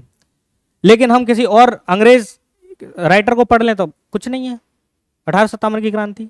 केवल एक किसान विद्रोह, सैनिक विद्रोह, नॉर्मल सा। लेकिन हम वीर सावरकर को पढ़ेंगे तो ऐसा लगेगा कि पता नहीं भारत में क्या भूचाल सा आ गया। तो बस केवल नजरिया होता है, उन लोगों के नजरिए को जब हम पढ़ते हैं तो हमारे मन में बहुत सारी चीजें बनती हैं। लेकिन हमें क्या करना है, सभी के नजरियों को पढ़ने के बाद एक अच्छे से सब्जेक्ट का निर्माण करना है, जिससे कि हम सभी विचारों को समझ पाए। ठीक है, वही तो एक अच्छा विचार होता है। मैंने जैन दर्शन जब पढ़ाया होगा तो मैंने एक अंधे और 6 अंधों की और हाथी की कहानी सुनाई थी। अंधों से जब पूछा गया कि हाथी कैसा होता है तो एक अंधे ने हाथी की सूंड पकड़ के कहा कि अजगर जैसा होता है हाथी। अगर वो यही लगा दे कि ऐसा ही होता है, यानी कि हाथी जो होता है वो अजगर जैसा ही होता है, अगर वो ही लगा दे जैसे हम करते हैं ज़्यादातर कि हम ही सही हैं, वही मामला गलत होता है ना। वही हिंसाएं पनपती हैं, वही मतभेद होते हैं, वही एक दूसरे में खटास बनती है समाज में।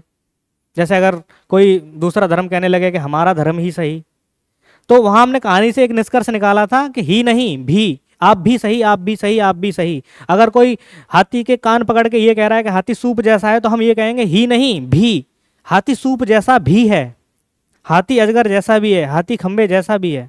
ठीक है, तो वही सब हम क्या करते हैं, जितने भी हमारे पीछे साहित्य के स्रोत रहे या पुरातात्विक स्रोत रहे, उन सब के आधार पे क्या करते हैं, इतिहास का निर्माण। और जो हम एक एनसीईआरटी जो हम लोगों ने तैयार की है, वो सभी विचारों को लेके हमने एक बनाई है सब्जेक्ट। ठीक है, आगे बढ़ो। इसके बारे में मोहम्मद बिन तुगलक के बारे में और फैक्ट मिले तो लिख लेना, लेकिन हाँ, मोहम्मद बिन तुगलक के बारे में यही इंपॉर्टेंट फैक्ट है कि इसके समय पे सर्वाधिक गृह आंदोलन, विद्रोह, ऐसी चीज़ें ज़्यादा हो रही थी। जैसे कि बहमनी राज्य का विघटन हो रहा है, विजयनगर साम्राज्य का निर्माण हो रहा है। ठीक है, इसके समय पे तिरमासिरिन ने मंगोल आक्रमण किया था। ठीक है, मंगोल आक्रमण भी इसके समय पे हुआ। ये सब इसके फैक्ट हैं, इसकी चीज़ें हैं। अब देखो, जब हमने अलाउद्दीन खिलजी पढ़ा था तो उसके समय पे सर्वाधिक मंगोल आक्रमण होते हैं, और 1299 में कुतुब ख्वाजा के नेतृत्व में मंगोल आक्रमण दिल्ली तक होता है। अंदर तक घुसे आए थे मंगोल दिल्ली में अलाउद्दीन खिलजी के समय पे। लेकिन तब भी खिलजी ने क्या किया, राज्य को संभाले रखा। सोच रहे हो कितना बड़ा शासक रहा है, दक्षिण भारत को जीत रहा है। हाँ, आ जाओ। फिरोज शाह तुगलक अगला शासक है ना।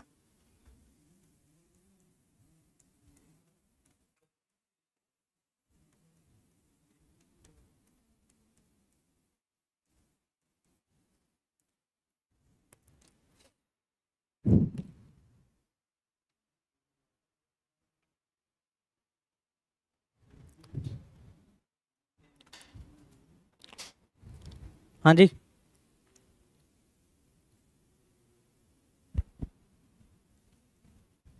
जाओ।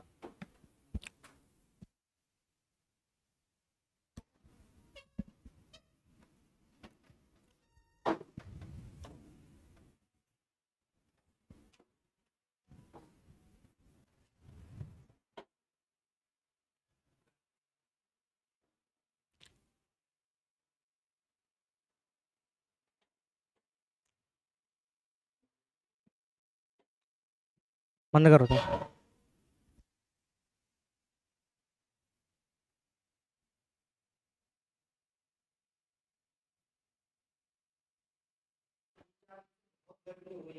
वो हीट वेव है ना, मैं समझ रहा हूँ, हीट वेव का प्रकोप है। तो इन लोगों के चक्कर में क्लास को थोड़ा आज लेंदी खींचना पड़ा, आप लोगों को तो पता ही है। हम लोग चलते हैं जहाँ से शुरू किया था हम लोगों ने। अच्छा, फिरोज शाह तुगलक। फिरोज शाह तुगलक के बारे में कहा जाता है कि इसने राज्य के स्वास्थ्य सिस्टम को, हेल्थ को, ठीक है, राज्य के नागरिकों के लिए बहुत ज्यादा कल्याणकारी कार्य किए।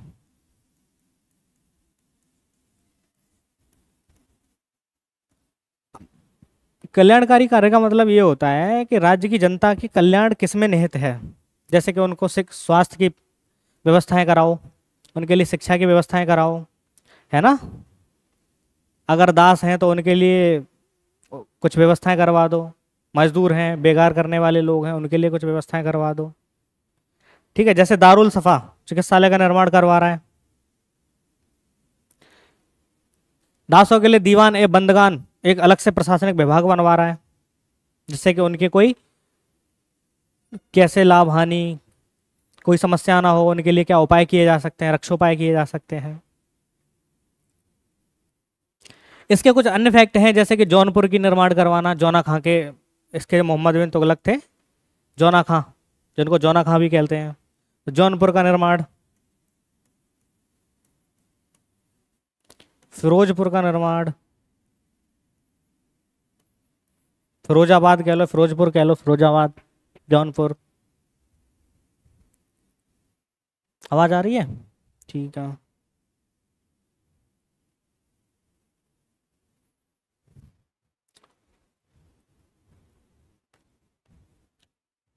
दारुल सफा, दीवाने बंदगान, इसने चांदी का ससगनी सिक्का चलवाया था।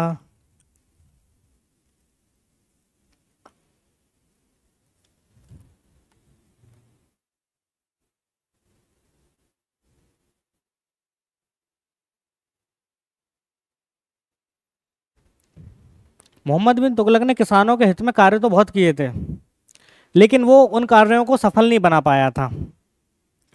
तो किसानों पे जो सौंधर ऋण जो दिया गया था वो बहुत बढ़ गया था।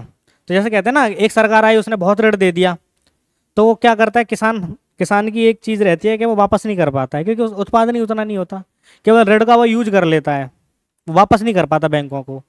तो उस समय पे भी जो सौंधर ऋण दिया गया था किसानों को, वो बहुत बढ़ गया था किसानों के ऊपर। किसने दिया था सौंधर ऋण? मोहम्मद बिन तुगलक ने। इससे जो पहले वाला शासक था, ये भाई साहब आए, इन्होंने एक नई नीति ले गए कि इन्होंने किसानों का ऋण ही माफ कर दिया। जैसे आज की सरकार करती है कि हम आएंगे तो हम किसानों का ऋण माफ कर देंगे।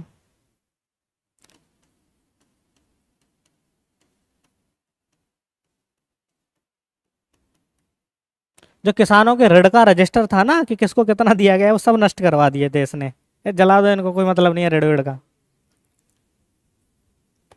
तो ये हम माफ करने वाली चीज हम यहाँ से सीखे हैं कि कैसे आए तो किसानों के ऋण माफ कर दें।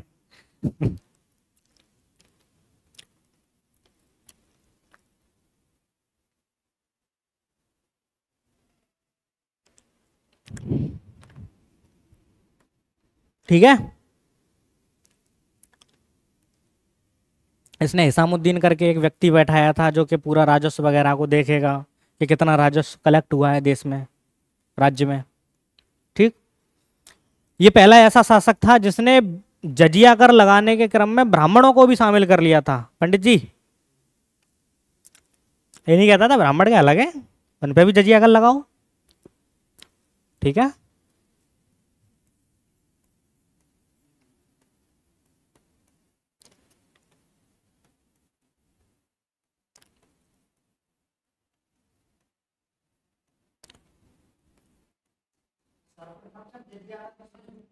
मोहम्मद बिन कासिम।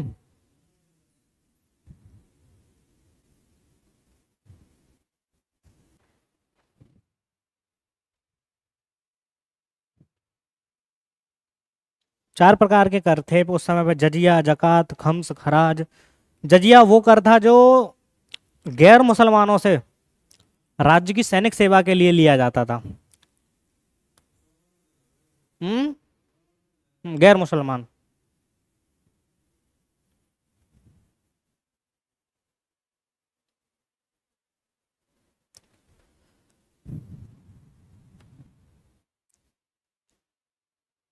लिख लिया?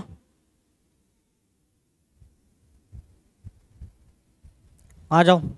सैयद वंश मैंने बता ही दिया था।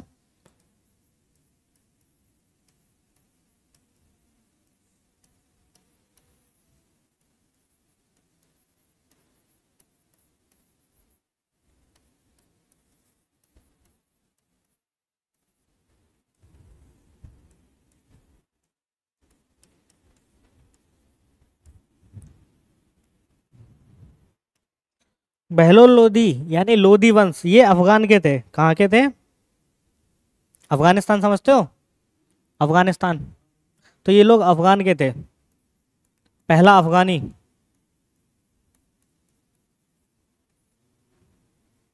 बहलोल लोधी जब यहाँ पे शासक बना था तो बहुत भाईचारे वाला व्यक्ति था। ऐसा शासक था कि ये कहता था अफगानियों से, अपने भाइयों से, मतलब जो भी वहाँ के निवासी थे, कहता था यार अपने भाई लोग हो तुम, आओ भारत और अपनी गरीबी से दूर हो जाओ, मैं तुम्हें यहाँ माला माल कर दूंगा।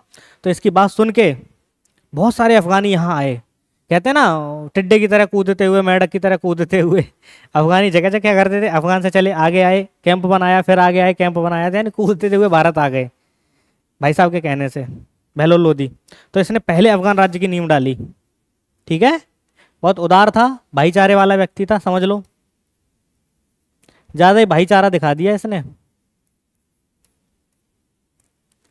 और अफगानी लोग यहाँ क्या करते हुए, उछलते कूदते टिड्डे की तरह यहाँ भारत में आके बस गए। अगले भाई साहब सिकंदर आते हैं, सिकंदर लोदी।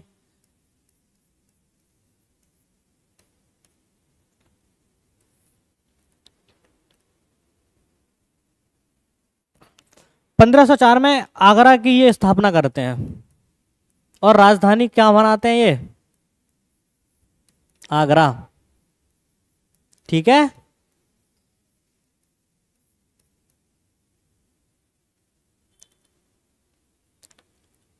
सिकंदर लोदी के बारे में कहा जाता है कि इनके द्वारा गुलरुखी नाम की कविताएं की जाती थी। गुलरुखी,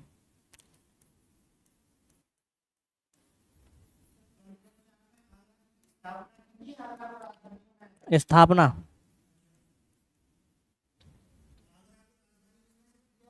इसी ने बनाई थी, शहर बनाया, राजधानी बना ली।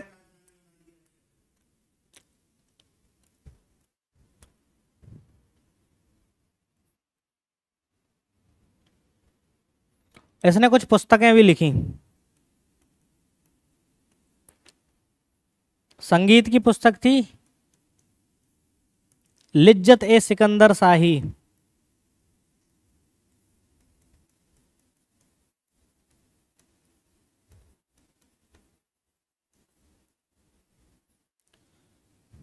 और आयुर्वेद की पुस्तक लिखी थी एक फरहंग ए सिकंदरी।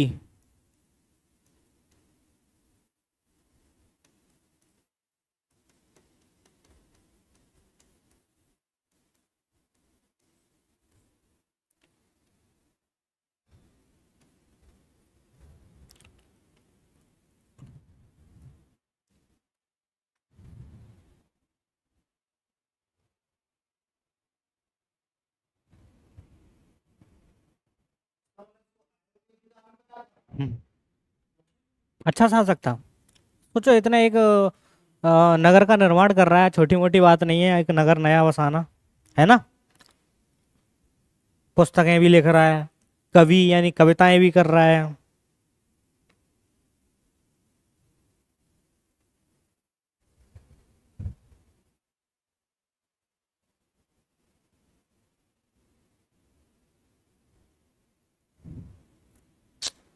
इब्राहिम जैसा बहलोल लोदी भाईचारे वाला व्यक्ति था कि आओ और मजे करो मेरे साथ, वैसा वो नहीं था। मतलब ही नहीं रखता, निरंकुश था। मतलब इसके ऊपर कोई अंकुश नहीं था भाईचारे का। इतना निरंकुश था कि इससे खुद पंजाब के गवर्नर दौलत खां लोधी, वो भी अफगानी थे, इससे खफा हो गए, नाराज हो गए, यार कैसा आदमी है तू, मेरी इज्जत ही नहीं कर रहा, ना और लोगों की इज्जत कर रहा, ना भाईचारा, कुछ नहीं, निरंकुश आदमी।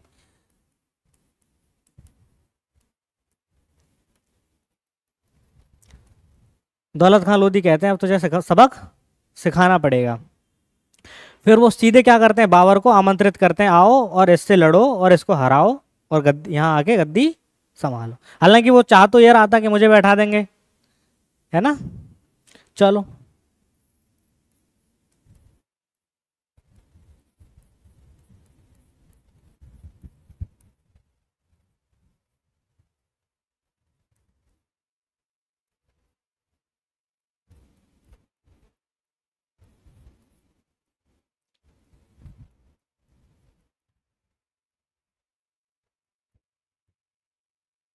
बाबर को आक्रमण हेतु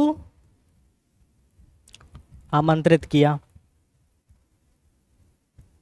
और क्या हुआ, 1526 में पानीपत की पहली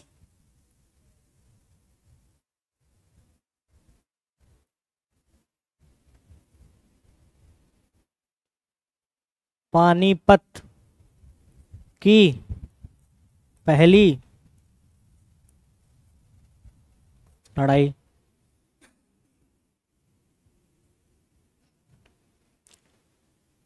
तो अब खुद ही दिमाग लगाओ, पानीपत का युद्ध किस किस के बीच में हुआ पहला, बताओ। हैं?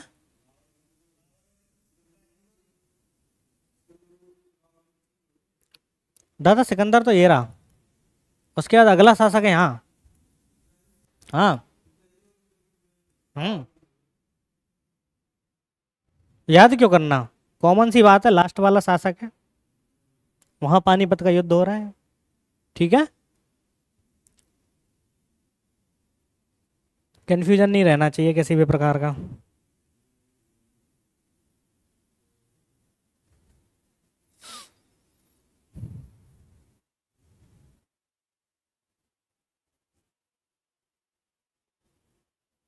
लिख लिया?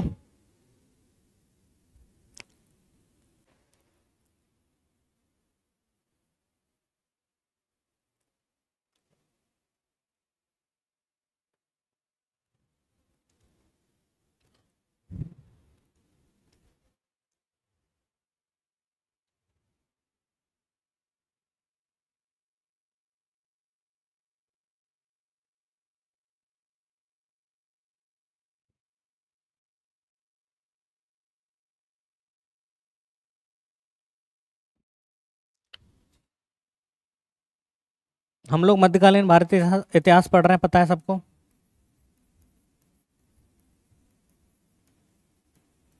और मध्यकालीन भारतीय इतिहास में क्या चल रहा है?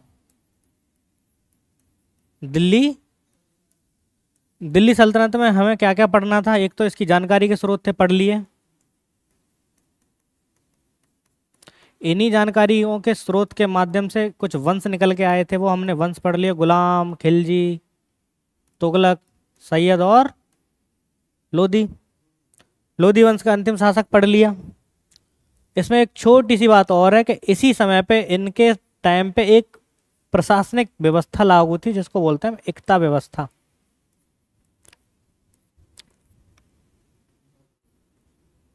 इसकी जानकारी कहाँ से होती है हमें एकता व्यवस्था की? एकता व्यवस्था की जानकारी होती है हमें निजामुल मुल्क तुसी की सियासतनामा से। पुस्तक है सियासतनामा।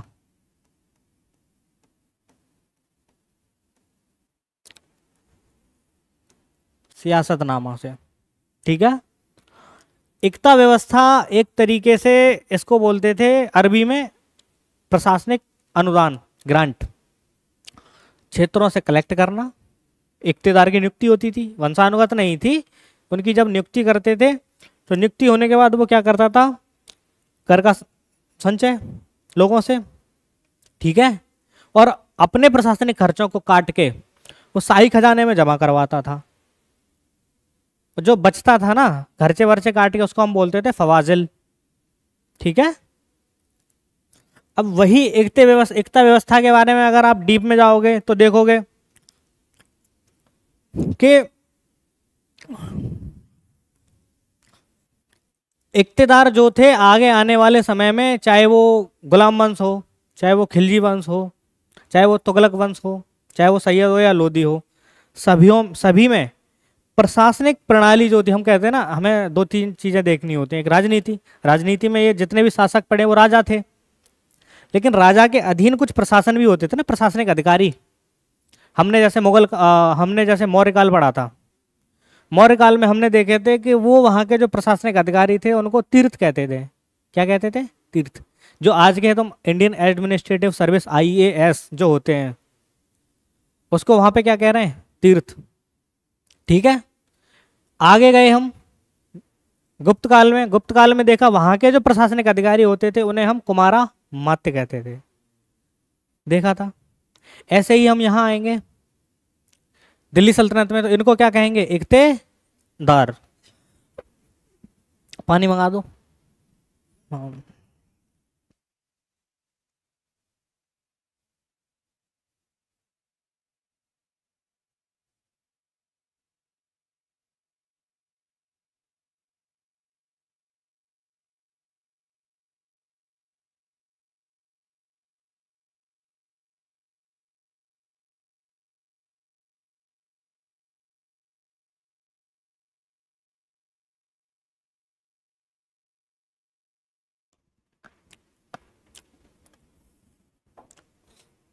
अच्छा, एकता व्यवस्था मोहम्मद गौरी ने शुरू की थी, लेकिन इल्तुतमिश ने इसको बहुत मजबूत बना दिया राज्य में, क्योंकि इल्तुतमिश ने राजधानी भी तो दिल्ली बनाई थी। दिल्ली बना रहा है, अच्छे से राज्य की स्वीकृति ले रहा है खलीफा से, तो राज्य पे काम करेगा, उसकी प्रशासनिक प्रणालियों पे भी काम करेगा। तो एकता व्यवस्था को इल्तुतमिश और सुदृढ़ करेगा। शुरू किसने की? मोहम्मद गौरी ने। आगे चल के जैसे कि कुछ शासक आएंगे, अब देखो शासकों से अंदाजा लगा लो। अलाउद्दीन खिलजी जैसे लोग इक्तों पे, इक्तेदारों पे कंट्रोल करने के लिए उनके ट्रांसफर पे बल देगा, इधर से उधर कर दिया, यूपी से एमपी भेज दिया, एमपी से उड़ीसा भेज दिया, जिससे कि लोग क्या करें, गृह राज्य में ना रहें, दूसरे में जाएं तो अच्छे से काम करें। मोहम्मद बिन तुगलक साहब होंगे, वो करेंगे कि इक्ते का जो भी खर्च होगा वो सीधे प्रशासनिक, यानी कि जो भी केंद्रीय खजाना होगा उससे दो, जमीन से लेना देना नहीं है। तो अब जब मान लो किसी को हम केंद्र से ही खजाना देने लगेंगे तो वो क्यों ही काम करेगा। पहले तो ये था कि जो कमाते थे उसमें से अपना खर्च काटते थे, तब राज्य को भेजते थे। तो ऐसे इसमें डेवलपमेंट हुआ है। इतना डीप में आपसे नहीं पूछा जाएगा, केवल ये पूछा जा सकता है कि एकता व्यवस्था शुरू किसने की, वो एकता प्रणाली की जानकारी मिलती है हमें, वो एकता व्यवस्था दिल्ली सल्तनत से संबंधित है, वो बस इतनी चीजें मैं आपको बता चुका हूँ। आप मेरी बात या मेरे लेक्चर को सुन के लिख सकते हो, और कुछ और डीप में पढ़ना है तो वो इन फ्यूचर देखेंगे, ठीक है। इतना फाउंडेशन बना। हमने एक चीज और डिस्कस करी थी, दिल्ली सल्तनत के समय पे तुगलक वंश में, मोहम्मद बिन तुगलक के समय पे 1336 में दक्षिण भारत में विजयनगर साम्राज्य की स्थापना होती है, जो हमें कहाँ पढ़ना है, दिल्ली सल्तनत के साथ में। क्या पढ़ना है? विजयनगर साम्राज्य। क्लियर? हम यहां से तो पता है आपको कि हम इब्राहिम लोदी को पढ़ने के बाद हम सीधे बाबर की कहानी क्लियर करके हम कहाँ आ गए, मुगल काल में। लेकिन हमें दिल्ली सल्तनत के साथ में एक विजयनगर साम्राज्य, ये छूट गया, ये पढ़ना है। और इन दोनों के साथ में चलने वाले सूफी आंदोलन और भक्ति आंदोलन पढ़ने हैं। क्या हुआ पंडित जी, मन नहीं लग रहा क्या आज? क्या हो गया, कैसे परेशान हो? अच्छा, विजयनगर साम्राज्य, ठीक है।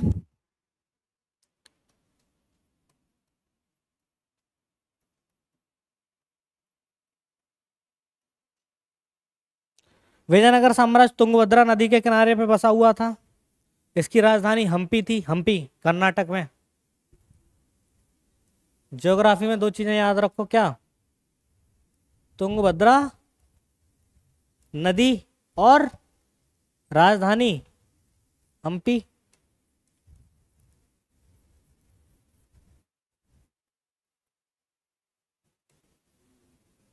विजयनगर साम्राज्य की स्थापना किसने की थी? तो हरिहर एवं बुक्का का नाम आता है 1336। तो इसने अपने पिताजी के नाम पे 1336 में हरिहर एवं किसने, बुक्का ने विजयनगर साम्राज्य की नींव डाली, ठीक है। इसके पिता का नाम था संगम, तो इन्होंने अपने पिता के नाम पे ही संगम वंश की नींव डाली। किसने? हरिहर एवं बुक्का ने। संगम वंश और साम्राज्य का नाम है विजयनगर, ठीक है। अगला वंश जो आएगा इस पे विजयनगर साम्राज्य पे, वो होगा सुलभ वंश। कौन सा वंश? सुलभ वंश, हाँ, जिसके संस्थापक होंगे सुलभ नरसिंह, ठीक है। संगम वंश के अंतिम शासक को मार के सुलभ वंश की नींव डालेंगे। विरूपाक्ष द्वितीय को मारेंगे, वो विरूपाक्ष द्वितीय को, ठीक है। इसके बाद सुलभ वंश के बाद जाएंगे हम तुलुप वंश में। कहाँ जाएंगे? तीसरे नंबर का है तो तुलुप से तुलुप याद रख लो, तीसरा यानी तुलुप, ठीक है। संगम सुलभ और तीसरा तुलुप। और अंतिम वंश में जाएंगे हम अरविंदु वंश। बहुत कमजोर वंश था अरविंदु वंश बाद में, क्योंकि तुलुप वंश का एक शासक रहेगा सदाशिवराव भाव। उसके समय पे राक्षसी तगड़ी का युद्ध, हट्टी का युद्ध होगा, ठीक है। अहमदनगर, बीजापुर, गोलकुंडा, बीदर उसमें शामिल होंगे। एक तरफ विजयनगर साम्राज्य होगा, तो उसमें विजयनगर की पराजय हो जाती है। तब से विजयनगर का क्या होगा? पतन। अंतिम वंश आएगा अरविंदु वंश, बड़ा कमजोर सा वंश होगा, वेंकट द्वितीय के द्वारा बनाया गया। लेकिन हमें जो इसमें जो इंपोर्टेंट वंश हैं वो कौन कौन से वंश हैं? एक तो संगम वंश बहुत महत्वपूर्ण वंश है, और तीसरा वंश जो तुलुप वंश के नाम से फेमस है, ये बहुत महत्वपूर्ण है। आपने कहानी सुनी होगी तेनाली रामा कृष्णा की, कृष्णराज कृष्णराज कृष्णदेव की, तेनाली रामन की। वो तुलुप वंश के शासक हैं। हालांकि तुलुप वंश के संस्थापक तो वीर नरसिंह हैं, लेकिन वीर नरसिंह के बाद जो आने वाले शासक उस पे होते हैं वो जैसे कि कृष्णदेव राय, अच्युत देव राय, ठीक है, सदाशिव राय। तो कृष्णदेव राय की आपको कहानी सुनी होगी। कृष्णदेव राय के समय पे विजयनगर साम्राज्य वो ऊंचाइयों पे था कि उस समय पे अर्थव्यवस्था हो, चाहे समाज हो, चाहे संस्कृत हो, चाहे साहित्य हो, चाहे नृत्य हो, चाहे मंदिर निर्माण कला हो, सब में उन्नति हो रही थी। कृष्णदेव राय, तेनालीरामा कृष्णन हो, ठीक है। हाँ, वो द्रविड़ शैली के मंदिर होते हैं। द्रविड़ शैली के निर्माण के जो भवन मंदिर निर्माण की कला है उसमें अलग तरीके के तत्वों का इस्तेमाल होता है, नागर शैली से अलग।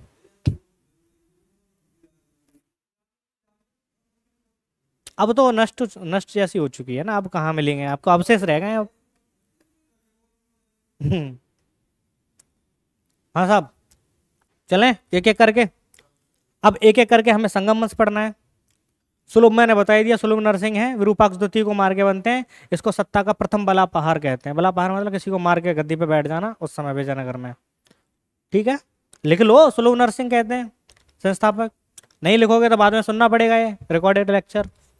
तुलुप वंश में वीर नरसिंह संस्थापक हैं, लेकिन कृष्णदेव राय, अच्युत देव राय और सदाशिव राय जैसे शासक इस पे बैठेंगे। तुलुप वंश, तो तुलुप इंपोर्टेंट है और संगम इंपोर्टेंट है, तो पढ़े दोनों को।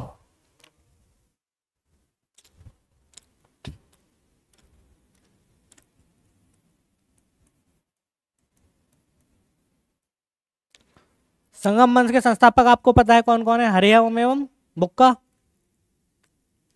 क्लियर है। अब हम एक शासक इसमें पढ़ेंगे, बुक्का फर्स्ट, और एक इंपोर्टेंट शासक पढ़ेंगे हरिहर द्वितीय, और हम अगले दो शासक पढ़ेंगे देवराय प्रथम और देवराय द्वितीय।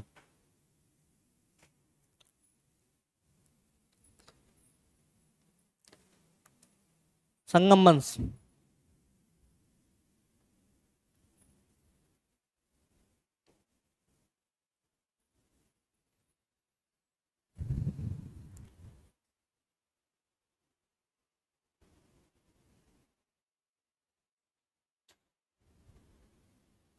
बुक्का फर्स्ट, इनके दरबार में नक्षन सोम नामक व्यक्ति रहते थे। इनका पुत्र था कंपन, जिसने मदुरई की विजय करी थी। हरि कौन, बुक्का फर्स्ट, पुत्र कौन है, कंपन। कंपन पुत्र ने क्या किया, मदुरई की विजय, मदुरई विजय। इसकी जानकारी हमें मिलती है कंपन की पत्नी गंगा देवी के मधुरम विजयम से, ठीक है। पत्नी गंगा देवी की मधुरम विजयम से, लिख लो, सब चीजें लिखो ये। बुक्का फर्स्ट, इनके दरबार में नक्षन सोम रहते थे। स्वयं वेद मार्ग प्रतिष्ठापक की उपाधि ली थी इन्होंने।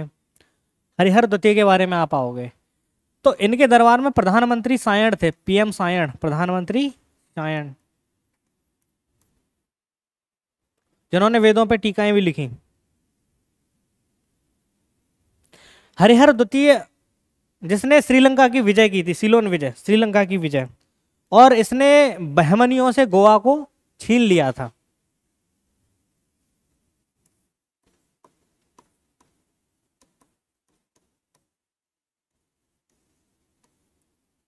बहमनियों से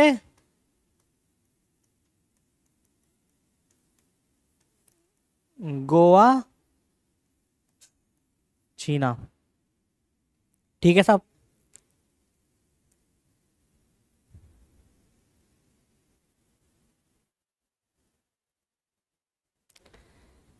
देवराय फर्स्ट। देवराय फर्स्ट इसलिए इंपॉर्टेंट है क्योंकि इसने विजयनगर के बगल से बहने वाली नदी तुंगभद्रा पर हरिद्रा बांध बनवाया। क्या बनवाया?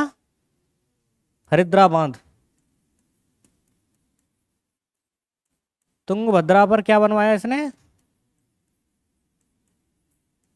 हरिद्रा बांध का निर्माण करवाया। इसने कहा सेना में इस्लाम मुस्लिम लोगों की भर्ती करनी चाहिए, तो इसने सेना में मुस्लिम लोगों की भर्ती की।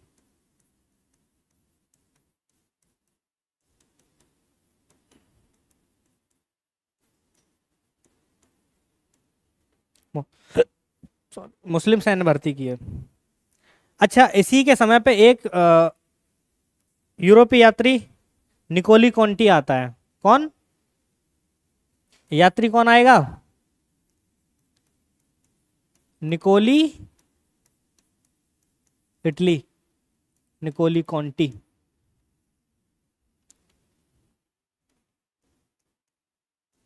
ठीक है, यहां आके कहता है कि यहां सती प्रथा भी है, निकोली कॉन्टी।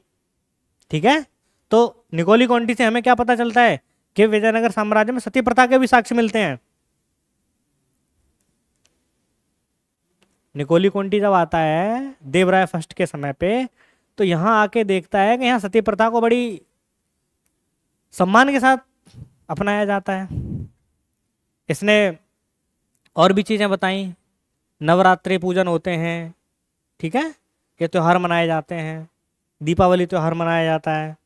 तो निकोली कॉन्टी बताता है सब यहाँ के समाज के बारे में। लिख लो, मैं जैसे बोल रहा हूं। क्या?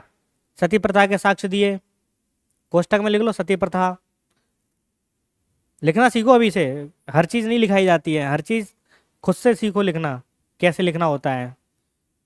आप किसी को जब सुनोगे तो अपने काम की चीजें निकालो, काम भर की चीजें।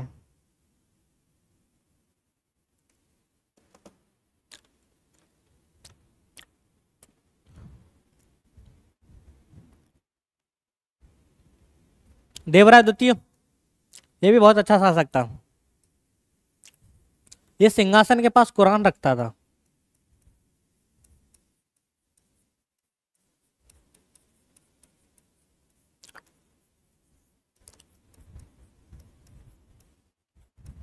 क्यों? जिससे कि मुस्लिम लोगों को ये लगे कि हम उनकी भी परवाह करते हैं। ठीक है, इसके समय पे एक यात्री आता है अब्दुल रज्जाक। कौन?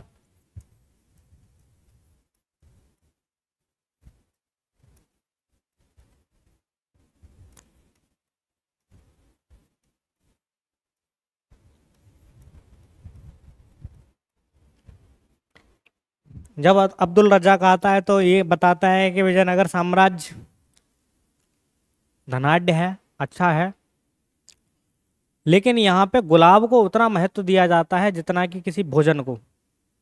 गुलाब का महत्व भोजन के बराबर था। ठीक है, इसने बताया था कि उस समय विजयनगर साम्राज्य में लगभग 300 बंदरगाह थे, क्योंकि समुद्र के किनारे बसा हुआ है तो 300 बंदरगाह बताता है। बहुत अच्छे से वर्णन करता है विजयनगर साम्राज्य के बारे में अब्दुल रज्जाक। ठीक है, संगम वंश हो गया, सुलभ वंश बता दिया, सुलभ नरसिंह विरूपाक्ष द्वितीय को मार के बनता है, प्रथम बालापहार जिसको कहते हैं हम लोग। ठीक है, अब कहाँ आते हैं सीधे हम तीसरे वंश तुलुभ वंश पे। तीसरा ही बताया था ना, तुलुभ, संगम, सुलभ और तीसरा तुलुभ। विजयनगर साम्राज्य का तीसरा वंश है कौन सा? तुलुभ वंश। तुलुभ, संगम, सुलभ और तीसरा तुलुभ। क्या है उसमें परेशानी? क्या हुआ? संगम, सुलभ, तीसरा तुलुभ। इसमें कौन कौन शासक पढ़ने हैं? यही है भाई साहब, कृष्णदेवराय, जिसके समय पे गोल्डन पीरियड था विजयनगर साम्राज्य का। ठीक है, अच्युत देवराय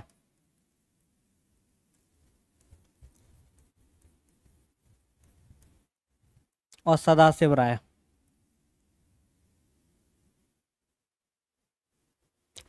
आवाज आवाज क्लियर है ना? चलो।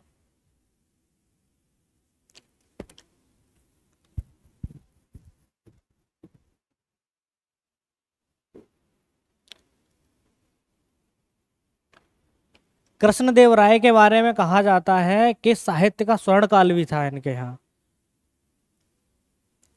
स्वयं अमुक्त माल्यदा, जामवंती कल्याणम ऐसी पुस्तकों की रचना कर रहा है। तेलुगु में अमुक्त माल्यदा, संस्कृत में जामवंती कल्याणम, यानी तेलुगु का भी अच्छा जानकार है, संस्कृत भी बहुत अच्छे से आती है। और अपने दरबार में 8 दिग्गजों को रखता था, जिसको कहते हैं अष्ट दिग्गज। ठीक है, इसमें तेनाली रामा भी शामिल थे। तेलुगु कविता के पितामह कहने वाले पुरंदर दास भी शामिल थे।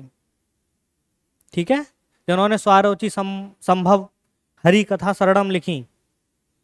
कुछ शिल्पकार शामिल थे। इसने बहुत अच्छे अच्छे मंदिर बनवाए, लेपाक्षी मंदिर है ना, हजारा राम मंदिर, विठल स्वामी मंदिर, बहुत सारे मंदिर बनवाए द्रविड़ शैली में। ठीक है, कर्नाटक शैली। हालांकि कुछ मंदिर बेसर शैली में भी निर्मित किए गए थे।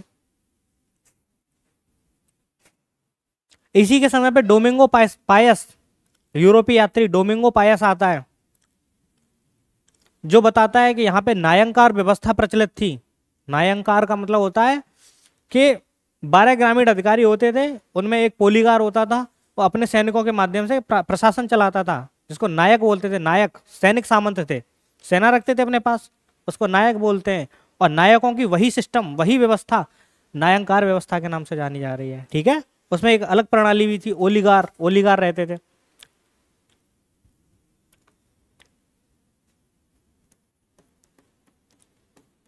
साहित्य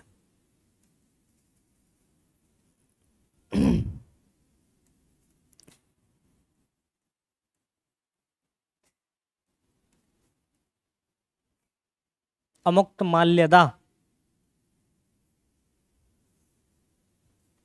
जामवंती कल्याणम स्वयं लिखे।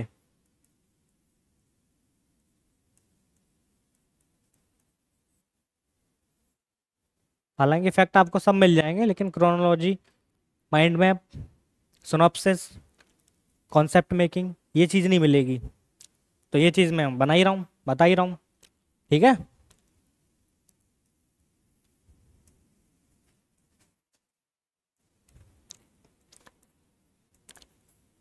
हजारा मंदिर, इसके दरबार में रहने वाले अष्ट दिग्गज। आगे जब हम मराठा शासन पढ़ेंगे मुगल काल में, तो वहां हम शिवाजी को पढ़ते हैं, वीर शिवाजी। वहां अष्ट प्रधान होते हैं। कौन होते हैं वहां?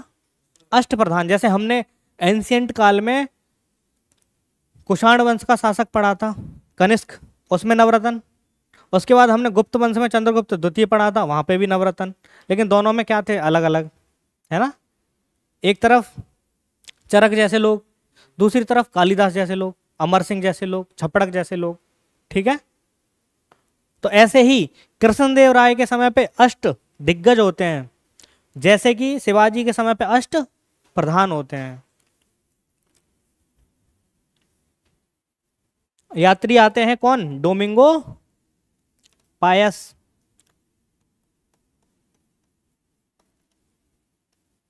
पुर्तगाली था।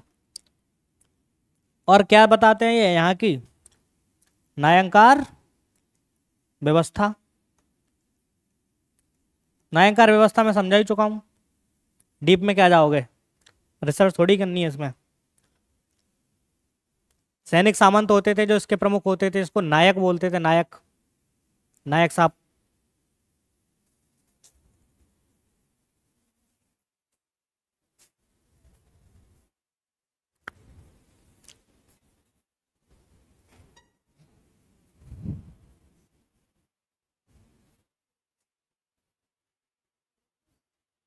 ठीक है, अच्युत देव राय के समय पे आ जाओ। इसने 2 जगह पे राज्याभिषेक, दूसरे नंबर का है ना।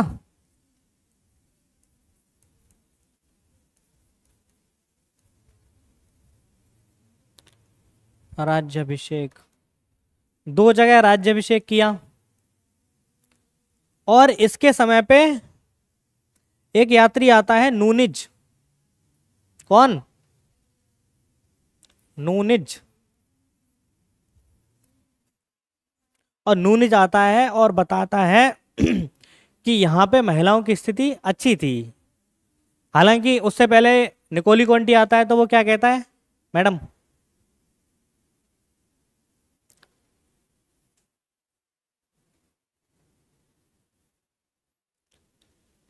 निकोली कॉन्टी आता है तो कहता है कि यहाँ पे महिलाएं सती होती थी, पति के साथ मरने के बाद उसके साथ जल के मरती थी।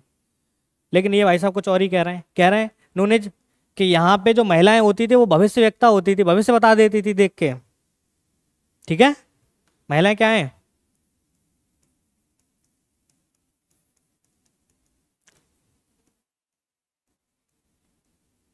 भविष्यवक्ता।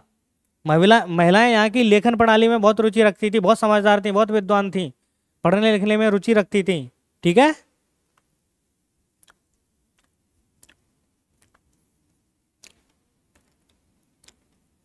और यहाँ की महिलाएं दंगल मूवी की तरह कुश्ती कुश्ती जैसे खेल में भी भाग लेती थी, इतनी मजबूत थी। हाँ, कुश्ती तो बहुत पुराना खेल है। महिलाएं कुश्ती में भी भाग लेती थी। गीता बबीता थी, गीता बबीता थी, है ना?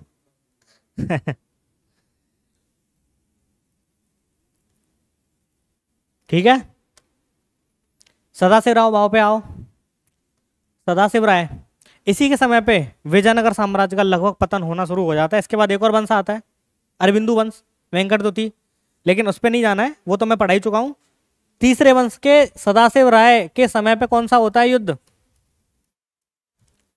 राक्षसी युद्ध कह लो, तगड़ी युद्ध कह लो, हट्टी युद्ध कह लो, या विजयनगर का युद्ध कह लो।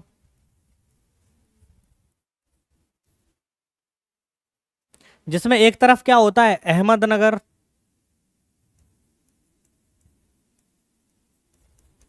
और बीजापुर, और गोलकुंडा, और चौथा बीदर। ये 4 लोग मिलके बेचारे विजयनगर को मारेंगे। और विजयनगर क्या हो जाएगा इसमें? पराजित। विजयनगर की क्या हो जाएगी? पराजय। इसी युद्ध में 1565 राक्षसी तगड़ी हट्टी विजयनगर का युद्ध, विजयनगर साम्राज्य का धीरे धीरे पतन होना शुरू हो जाएगा। अब विजयनगर के बारे में और भी फैक्ट हैं, जैसे कि यहाँ पे दासों को बेचने के लिए एक स्थान होता था, उसको बेसबक कहते हैं। किसानों को कुदी कहते हैं, कुदी, कुदी, कुदी यानी किसान। युद्ध में कोई सैनिक मर जाता था तो उसको बाद में जब भूमि देते थे उसको कहते थे रक्त कौडगे।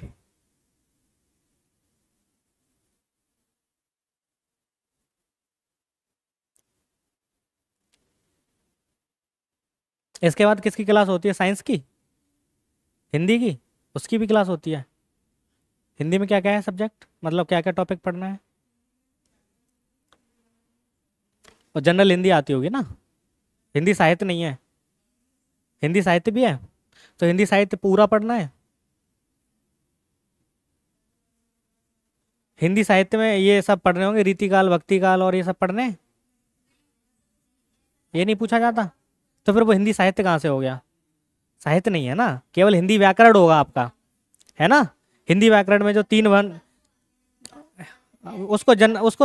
उसको हम सामान्य हिंदी बोलते हैं, जनरल हिंदी, जिसमें भाषा खंड पढ़ना होता है कि यानी भाषा बनती कैसे है वो चीज़, शब्दों का निर्माण कैसे होता है वो चीज़, शब्दों से कैसे वर्ण बनते हैं, वर्ण से कैसे वाक्य बनते हैं, है ना? तो एक तो उसमें भाषा खंड पढ़ना है और व्याकरण खंड पढ़ना है, ये वाला है केवल सामान्य हिंदी का भाग। ठीक है, विजयनगर साम्राज्य समाप्ति की ओर। आप लास्ट के 5 मिनट में जो हमारी अब तक की 2 क्लास का सार है वो समझ लो। क्यों पंडित जी, बना लें रिवीजन? क्या हुआ? बना लेते हैं।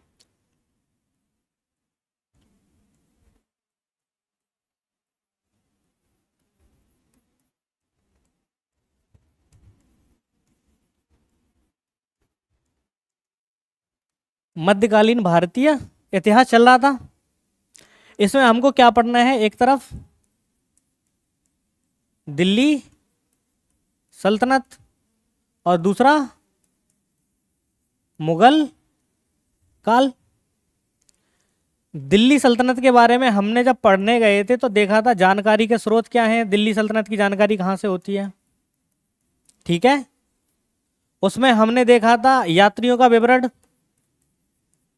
अलमुसूदी हो, सुलेमान हो, और कुछ साहित्य कृति देखी थी, उत्बी हो, निजामुल मुल्क तुसी हो, है ना, अमीर खुसरो हो, वो सब पढ़े थे, सब देखे थे।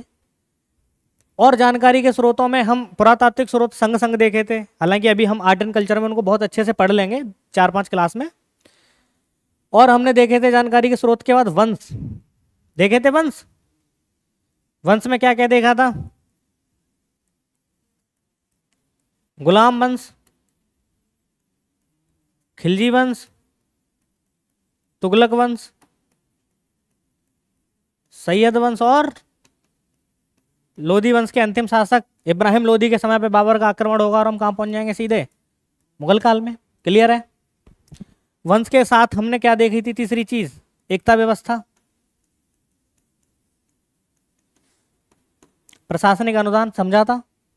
दिल्ली सल्तनत हमारा समाप्त हो गया था।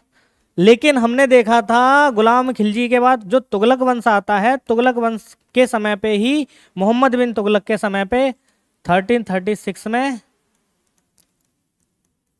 विजयनगर साम्राज्य की स्थापना होती है, ठीक है, जिसमें 4 वंश आते हैं। कौन कौन से वंश,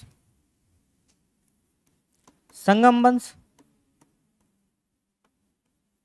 सुलभ वंश, तुलुप वंश और अरविंदु वंश, ठीक है।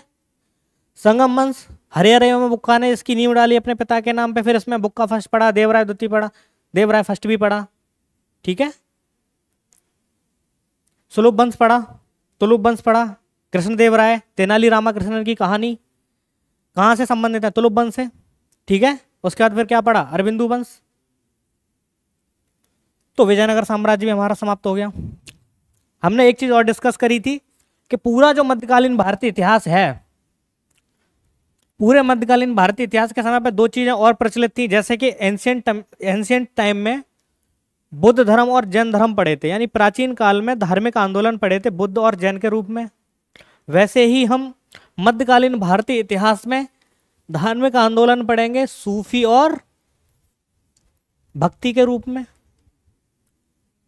ठीक है। साथ में ये खत्म करना है तो हम इनको सूफी और भक्ति मूवमेंट, दोनों मूवमेंट कल की क्लास में खत्म कर लेंगे। क्या क्या, सूफी और भक्ति मूवमेंट। समझ में आ रहा है मध्यकालीन भारतीय इतिहास में क्या क्या करना है। तो वो साथ में चलने वाले आंदोलन है, जैसे बुद्ध और जैन वहां साथ में चल रहे थे प्राचीन काल में, हाँ साथ में चल रहे हैं, ठीक है। ये सामाजिक आंदोलन है, धार्मिक आंदोलन है, राजनीति के साथ साथ चलने वाले आंदोलन है। पहली क्लास में बताया था कि मान के चलो ये राजनीति है, राजनीति बीच में सेंटर से अगर गवर्न हो रही है, कोई राजा है, राजा के साथ ये मान लो ये राजा हो गया, ठीक है, इसके साथ प्रशासक होते थे। जैसे कि हमने दक्षिण भारत में न्यायाधिकार व्यवस्था देखी थी, दिल्ली में एकता व्यवस्था देखी थी, ठीक है। वो साथ में क्या है, प्रशासनिक व्यवस्थाएं। प्रशासन के साथ में जो समाज होते हैं, उन समाजों में क्या होता है, उन समाजों में होते हैं धर्म, समाज, संस्कृति होते हैं, नृत्य, त्योहार, गायन, वादन। जैसे कि हम देखते थे मोहम्मद बिन तुगलक समाज में उठता है, बैठता है, हर धर्म से मिलजुल करता है, ठीक है। धर्म और समाज में ज्यादा वरीयता भी दे रहा है, वो समाज से मिलजुल के रह रहा है, यानी कि वो राज्य को चलाने के क्रम में वो क्या कर रहा है, सभी इकाइयों पे ध्यान दे रहा है, ठीक है। तो ऐसे ही सूफी और भक्ति आंदोलन मध्यकालीन भारतीय इतिहास में चलते रहेंगे साथ में, जिनको हम पढ़ेंगे। क्लियर। चलो यहाँ तक खत्म करते हैं, कल देखेंगे सूफी और भक्ति आंदोलन, ठीक है। धन्यवाद।